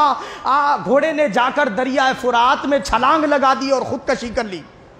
گھوڑے کی اس قدر امام حسین سے محبت تھی۔ عزیزان ملت اسلامیہ، صحابہ کرام فرماتے ہیں ادھر امام حسین کا سر دھڑ سے جدا ہوا، دن تھا، دوپہر کا وقت تھا، ظہر کا وقت تھا، مگر دن کے وقت میں ایسی تاریکی آسمان پر چھا گئی کہ تارے آپس میں ایک دوسرے سے ٹکرانے لگے۔ ہم دن میں یہ نظارہ دیکھ رہے تھے، دن میں یہ نظارہ دیکھ رہے تھے۔ شہادت حسین میدان کربلا میں ہوئی۔ بیت المقدس، ملک شام، دمشق، فلسطین کا جو پتھر اٹھایا جاتا خون نظر آتا تھا، اور امام حسین رضی اللہ تعالیٰ کی ادھر شہادت ہوئی۔ ظالموں نے آپ کے اہل بیت پر حملہ بول دیا، اب کوئی مرد تو باقی نہیں بچا تھا سوائے زین العابدین رضی اللہ تعالیٰ عنہ کے، وہ بھی علیل تھے، بیمار تھے، بستر پر پڑے ہوئے ہیں۔ ظالموں نے ڈیروں کو آگ لگا دی۔ وہ خواتین جو نامحرم اشخاص کے سامنے کبھی نکلی نہ تھی، انہیں کیا ہے نامحرموں کے سامنے نکالا گیا، اور وہ دوپٹے سروں سے چھین لیے گئے، تو چہروں پر اپنی زلفیں ڈال کر پردہ کیا۔ حضرت امام حسین رضی اللہ تعالیٰ کے ازواج نے اور حضرت زینب رضی اللہ تعالیٰ عنہ نے، اور سیدہ سکینہ کے کان میں سونے کی چھوٹی سی بالیاں دی، تو ظالموں نے ایسی بے دردی سے کھینچی کہ کان چیر گیا، اور امام حسین رضی اللہ تعالیٰ کے قافلے کے ساتھ چھوٹا موٹا جو کچھ بھی سامان تھا اس کو لوٹ لیا، مال غنیمت کہہ کر لوٹ لیا، اور ناچتے رہے، دب بجاتے رہے، خوشیاں مناتے رہے، اور رات ہو گئی، اور ظالم شمر العین اور ابن زیاد نے کہا کہ ان کو یہ نعشوں پر رو لینے دو، کل صبح یہ قافلے کو لے کر نکلیں گے، اور رات بھر وہ حضرت سیدہ زینب بی بی سکینہ روتی رہی۔ اب غم کیسا غم ہے، ایک ہی میدان میں اتنے سارے افراد شہید ہو چکے، اب بتائیے سب سے بڑا غم تو امام حسین کی شہادت کا تھا۔ ہر کوئی رو رہا ہے، ہر کوئی رو رہا ہے، اپنے غم میں اتنا کھویا ہوا ہے کہ اسے بازو بیٹھے ہوئے شخص کی خبر نہیں۔ سیدہ زینب رضی اللہ تعالیٰ عنہ کو بی بی سکینہ سونپ گئے تھے امام حسین، گود میں بیٹھی ہوئی سکینہ اب جو ہے چلی گئی ہیں، کہاں گئی پتہ نہیں، اب تلاش میں نکل گئی حضرت زینب کہ بی بی سکینہ کہاں ہو، بی بی سکینہ کہاں ہو، رات کی تاریکی ہے، کوئی دیا نہیں ہے، کیا ہے ڈیروں کے جلنے کی دھیمی دھیمی آگ ہے، اس میں آپ تلاش کر رہی ہیں۔ کیا دیکھتی ہیں کہ ایک ناش جو بغیر سر کے پڑی ہوئی ہے، اس پر کچھ جو ہے اندھیرا سا دکھ رہا ہے، جا کر دیکھتی ہیں تو حضرت سکینہ ہے۔ وہاں کھڑے ہو کر آپ نے سنا سیدہ سکینہ عرض کر رہی ہے ابا حضور کیا اب آپ کبھی نہیں آئیں گے اپنی سکینہ کو لوری دینے کے لیے؟ کیا آپ اپنے سکینہ کو لوری دینے کے لیے، سینے پہ سلانے کے لیے کبھی نہ آئیں گے؟ اگر نہیں آئیں گے تو آج رات کم از کم سکینہ کو لوری دے دے، آج رات تو کم از کم سکینہ کو تسلی دے دے ابا حضور۔ یہ آپ عرض کرتی جاتی ہیں۔ حضرت سیدہ سکینہ، حضرت زینب رضی اللہ تعالیٰ عنہ نے ان کو تسلی دی۔ غیب سے آواز آئی مولا علی شیر خدا رضی اللہ تعالیٰ عنہ کی، حضرت سیدہ فاطمہ الزہرا رضی اللہ عنہا کی بیٹی زینب، آپ نے کہا کہ ابا حضور یہ تو آپ کی آواز لگتی ہے، امی جان یہ آپ کی آواز لگتی ہے، کیا آپ کی روح انور یہاں کربلا میں موجود ہے؟ انہوں نے کہا کہ ہاں، ہم صبح سے حسین اور حسین کے قافلے کا خون شیشیوں میں جمع کر رہے ہیں، کل بروز محشر اللہ کے دربار میں پیش کرنے کے لیے۔ تو انہوں نے کہا کہ حسین کو جس بے دردی سے شہید کیا گیا، ابا حضور آپ اس وقت مدد کے لیے کیوں نہیں آئے؟ آپ نے فرمایا بیٹی زینب تمہارا امتحان چل رہا تھا، امتحان میں کرامت نہیں دکھائی جاتی، سر دیا جاتا ہے، اور یوں کہا جاتا ہے میرا مجھ میں جو کچھ بھی ہے سو سب کچھ تیرا، تیرا تجھی کو سونپنے کو کیا جاتا ہے میرا۔ امام حسین نے رب کی رضا کے لیے سب کچھ لٹا دیا۔ حسین کامیاب ہو گیا، زینب تو کامیاب ہو گئی، سکینہ کامیاب ہو گئی۔ بیٹی زینب تجھے مبارکباد دینے کے لیے میں آیا ہوں، میں تیری امی جان سیدہ فاطمہ کی روح تجھے مبارکباد دینے کے لیے آیا ہے۔ تسلی دی، اور اس کے بعد جب صبح ہوئی تو یہ اہل بیت اطہار کی خواتین کو اونٹوں کے گھوڑوں کے پشت پر الٹا باندھ دیا گیا۔ 2 دن کے بھوکے پیاسے ہیں، کھانا نہ کھلایا گیا، پانی نہ پلایا گیا۔ حضرت سکینہ کو اونٹ پر موجود کجاوے میں بٹھا دیا گیا، اور اس طریقے سے قافلہ جا رہا ہے۔ شہیدوں کے سر آگے آگے ہیں نیزے پر۔ امام حسین کا سر جب نیزے پر وہ اونٹوں کے سامنے بلند کیا گیا تو سب مؤرخین نے یہ بیان کیا کہ امام حسین کا سر انور آپ کے لب ہلتے تھے اور تلاوت قرآن کرتے جاتے تھے، سامنے سامنے تلاوت قرآن ہوتی تھی۔ تو حضرت زینب رضی اللہ تعالیٰ عنہ جس اونٹ پر باندھی گئی تھی اس کے ساتھ ساتھ وہ سر انور لے کر چلتے تھے۔ تو آپ نے کہا کہ دیکھو ذرا یہ سر کو آگے رکھ لو تاکہ لوگوں کی نظر حسین کے تلاوت پر رہے اور ہمارا پردہ ہو جائے۔ اگر حسین کو ہمارے ساتھ رکھتے ہو، ان کے سر کو ہمارے ساتھ رکھتے ہو تو لوگ ہمیں دیکھتے ہیں، ہماری بے پردگی ہوتی ہے، تو ہمیں پردہ کرنا ہے۔ اس کے لیے حسین کو آگے کر دو قافلے کے، تاکہ لوگ اس کے سر کو دیکھیں، ہمیں نہ دیکھیں۔ اس طرح آپ نے پردہ کیا۔ حضرت زینب سلام اللہ علیہا، اب وہ قافلہ لٹا پٹا قافلہ آگے چلا۔ ایک عیسائی راہب کا چرچ آیا، اس نے دیکھا کہ عجیب قافلہ ہے، سر آگے چل رہا ہے۔ اس نے پوچھا یہ نورانی سر کس کا ہے؟ لوگوں نے عرض کیا کہ رسول پاک خاتم النبیین محمد مصطفیٰ صلی اللہ علیہ وسلم کے گھر والے ہیں، جن کے ساتھ کیا ہے اس طریقے کا معاملہ ہوا اور یہ سر ان کا دھڑ سے جدا کر کے لے جایا جا رہا ہے۔ اس نے کہا کہ رات تو ہو گئی ہے، تم لوگ یہاں پہ پڑاؤ کر لو اور میں تم کو کھانے پینے کا بندوبست بھی کر دوں گا، یہاں رات گزار لینا، اور مجھے یہ جو قیدی حضرات ہیں، یہ جو خواتین ہیں، سب کو ذرا سا مجھے مہمان نوازی کر لینے دو، اس کے بدلے میں تمہیں کیا چاہیے میں دے دوں گا۔ تو یزیدی لشکریوں نے کہا کہ ہمیں اتنے لاکھ درہم چاہیے۔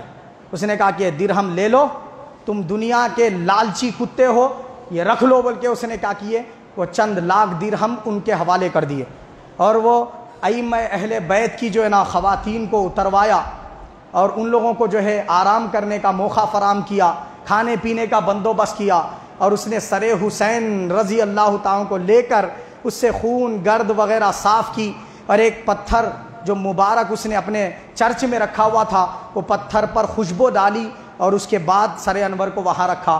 رات بھر امام حسین کے سر کو دیکھتا جاتا اور کہتا حسین، ہمارے یہاں عیسیٰ روح اللہ کا ایک گدھا تھا، وہ گدھے کی شبیہ رکھنے والا دوسرا گدھا تھا، وہ گدھے کی شبیہ رکھنے والا تیسرا گدھا تھا، یعنی اس کی نسل در نسل اولاد آج تک 500 سال بعد موجود ہے، تو ہم وہ گدھے کا احترام اور ادب کرتے ہیں۔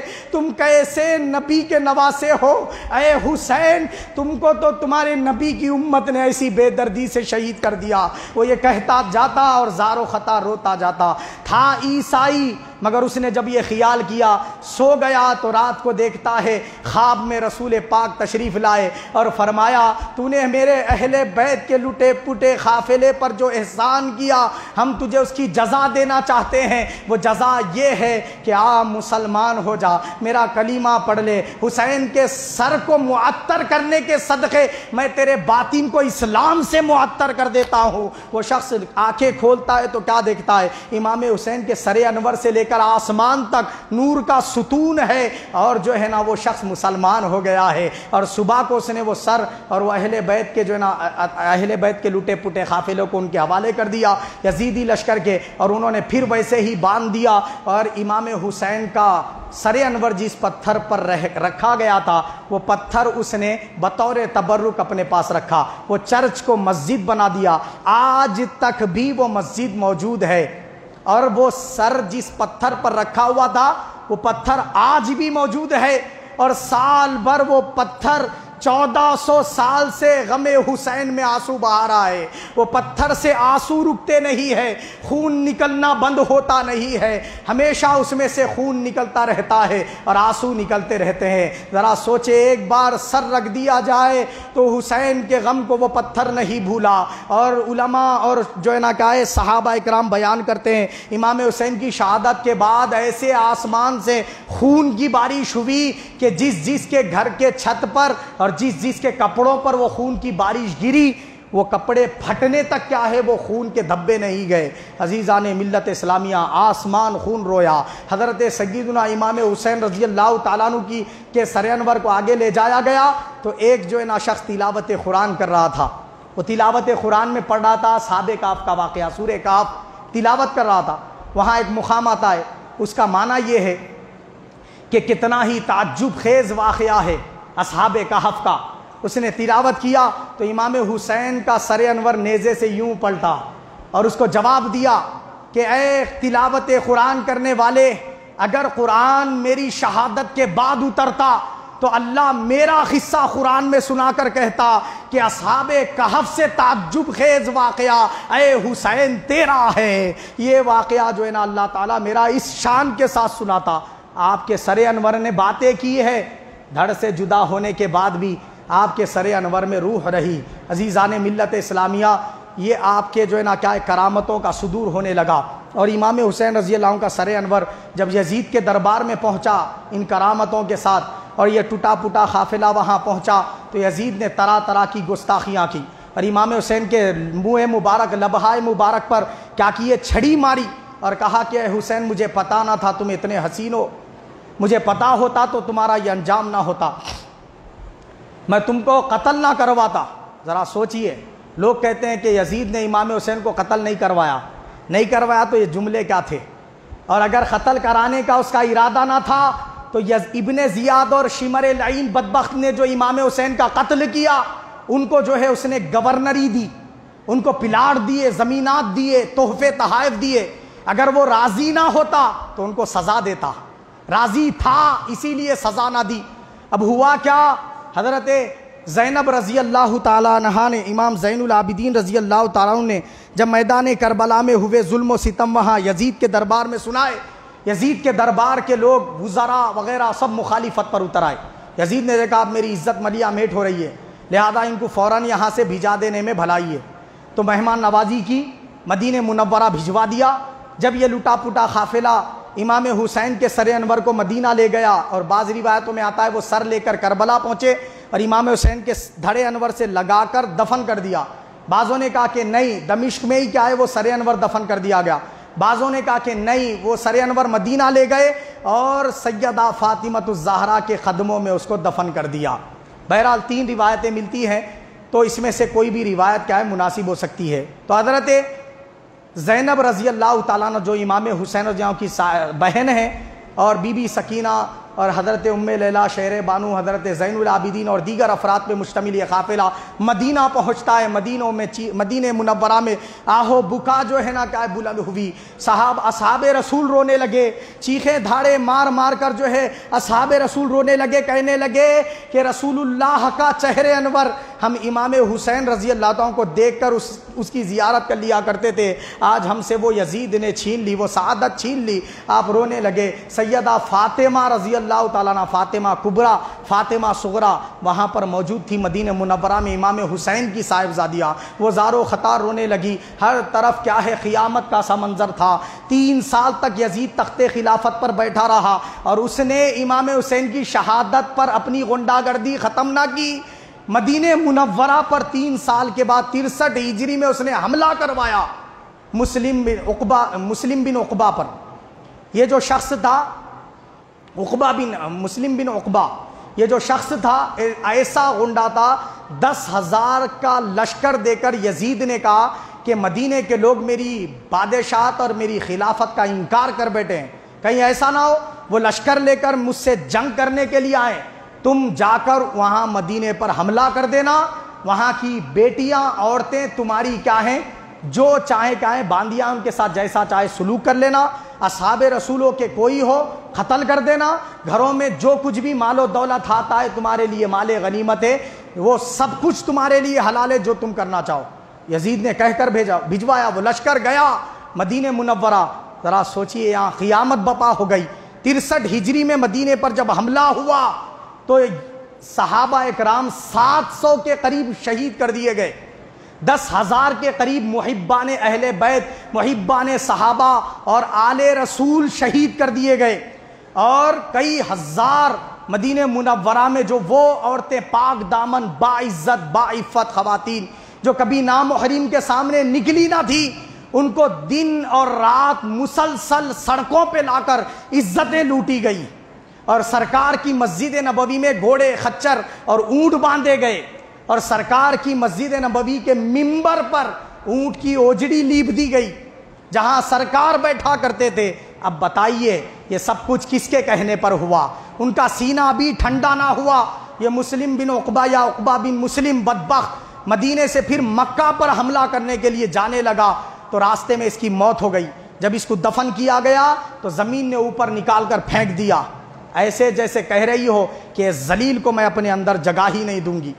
اس کو جہاں بھی دفن کرتے نکال کر پھینک دیتی زمین، اور لوگوں نے دیکھا اپنی آنکھوں سے کہ ایک سانپ آیا اور اس کے منہ میں گھس گیا اور ناک کے نتھنوں سے نکلتا اور سینے پہ بیٹھتا، ڈستا جاتا، پھر منہ میں جاتا، ناک میں سے نکلتا، سینے پہ ڈستا جاتا۔ اس طریقے سے اس ظالم کی موت ہوئی۔ پھر اس کے بعد وہ لشکر کا اور ایک شخص کمانڈر بنا، اور مکہ میں عبداللہ ابن زبیر موجود تھے رضی اللہ عنہ۔ یہ مکہ مکرمہ پر حملہ کرنے کے لیے چلا گیا۔ مکہ میں داخلہ جو ہے نا کیا ہے نہیں ہو سکا، چونکہ پہاڑی علاقہ ہے۔ ہر طرف صحابہ اکرام کو عبداللہ ابن زبیر رضی اللہ عنہ نے بٹھوا دیا تھا کہ یزیدی لشکر آئے تو ان کا مقابلہ کرو، تو اوپر سے تیر برسائے جا رہے تھے۔ تو یہ ظالموں نے کیا کیا، منجنیق میں بڑے بڑے چٹان اور جو ہے نا کیا ہے آگ کے شعلے رکھ کر مکہ پر پھینکے۔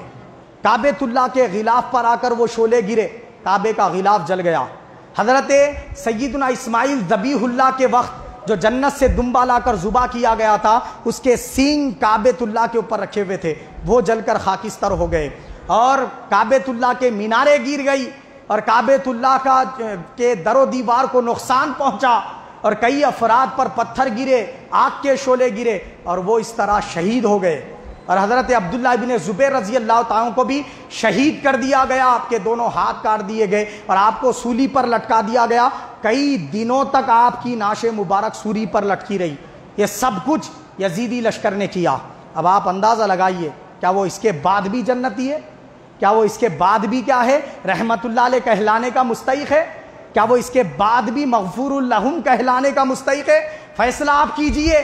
یہ میں میری طرف سے نہیں، حافظ ابن کثیر نے البدایہ والنہایہ میں بیان کیا، علامہ ابن جوزی نے بیان کیا، تاریخ طبری نے بیان کیا، تمام مؤرخین نے اس کو بیان کیا۔ ائمہ اربعہ نے کہا کہ یزید فاسق تھا، امام احمد بن حنبل نے کہا یزید کافر تھا، وہ ملعون ہے، اس کا نام لے کر لعنت بھیجنا بھی جائز ہے۔ اب آپ اندازہ لگا لیجئے ہم کس کے طریق پر جا رہے ہیں۔ آج 1400 سال کے بعد پیدا ہو کر اس کو رحمت اللہ علیہ کہہ رہے ہیں۔ وہ اصل تھی، اب نسل ہے، فکر کی بات نہیں ہے۔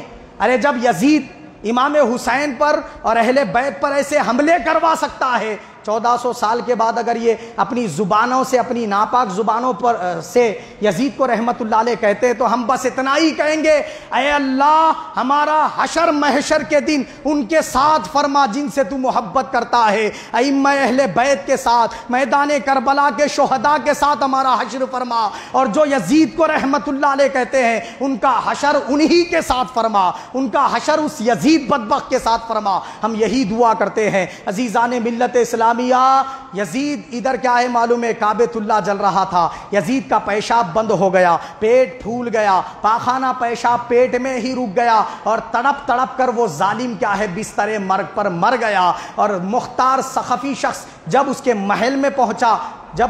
محل میں پہنچا تو دیکھا کہ یہ تو مر گیا ہے، تو اس کی ناش کو ایسی جگہ دفنایا جہاں پر کیا ہے معلوم ہے، سیسے کے کارخانے کی بھٹی تھی، یعنی جہاں پر سیسا پکایا جاتا تھا، اس کی بھٹی جہاں ہوتی ہے نا، وہ یزید کے کیا ہے قبر پر بنائی گئی۔ آج بھی اس کی قبر پر کوئی پھول ڈالنے والا نہیں ہے، اور شیعہ حضرات تو جا کر پتھر مار کے آتے وہاں پہ، سمجھ گئے بات آپ۔ بہرحال آج تک بھی وہ پتھر کھا رہا ہے، کوئی شخص بھی جو اہل بیت سے امام حسین سے محبت کرنے والا ہے وہ یزید نام رکھنے کے لیے تیار نہیں ہے۔ عزیزان ملت اسلامیہ، یہ دردناک واقعہ 10 محرم الحرام جمعہ کے دن میدان کربلا میں پیش آیا۔ اللہ تعالیٰ سے دعا ہے یا رب العالمین ہمیں اہل بیت سے جیسا محبت کرنے کا حق ہے اسی طرح محبت کرنا نصیب فرما، ہمیں ان کی محبت میں جینا مرنا، ان کے ساتھ محشر میں اٹھنا نصیب فرما۔ آج امام حسین کے غم میں شریک ہو کر یہاں محفل میں جتنے حضرات نے آنسو بہائے مولا، ان آنسوؤں سے تو راضی ہو جا یا رب العالمین، ان آنسوؤں کے صدقے ہماری مغفرت فرما دے یا رب العالمین، ہمارا حشر اہل بیت کے ساتھ فرما، ان کے مبارک ہاتھوں سے جام کوثر نصیب فرما، پنجتن پاک کے صدقے ہماری دعا قبول فرما، آمین ثم آمین، وما علینا الا البلاغ۔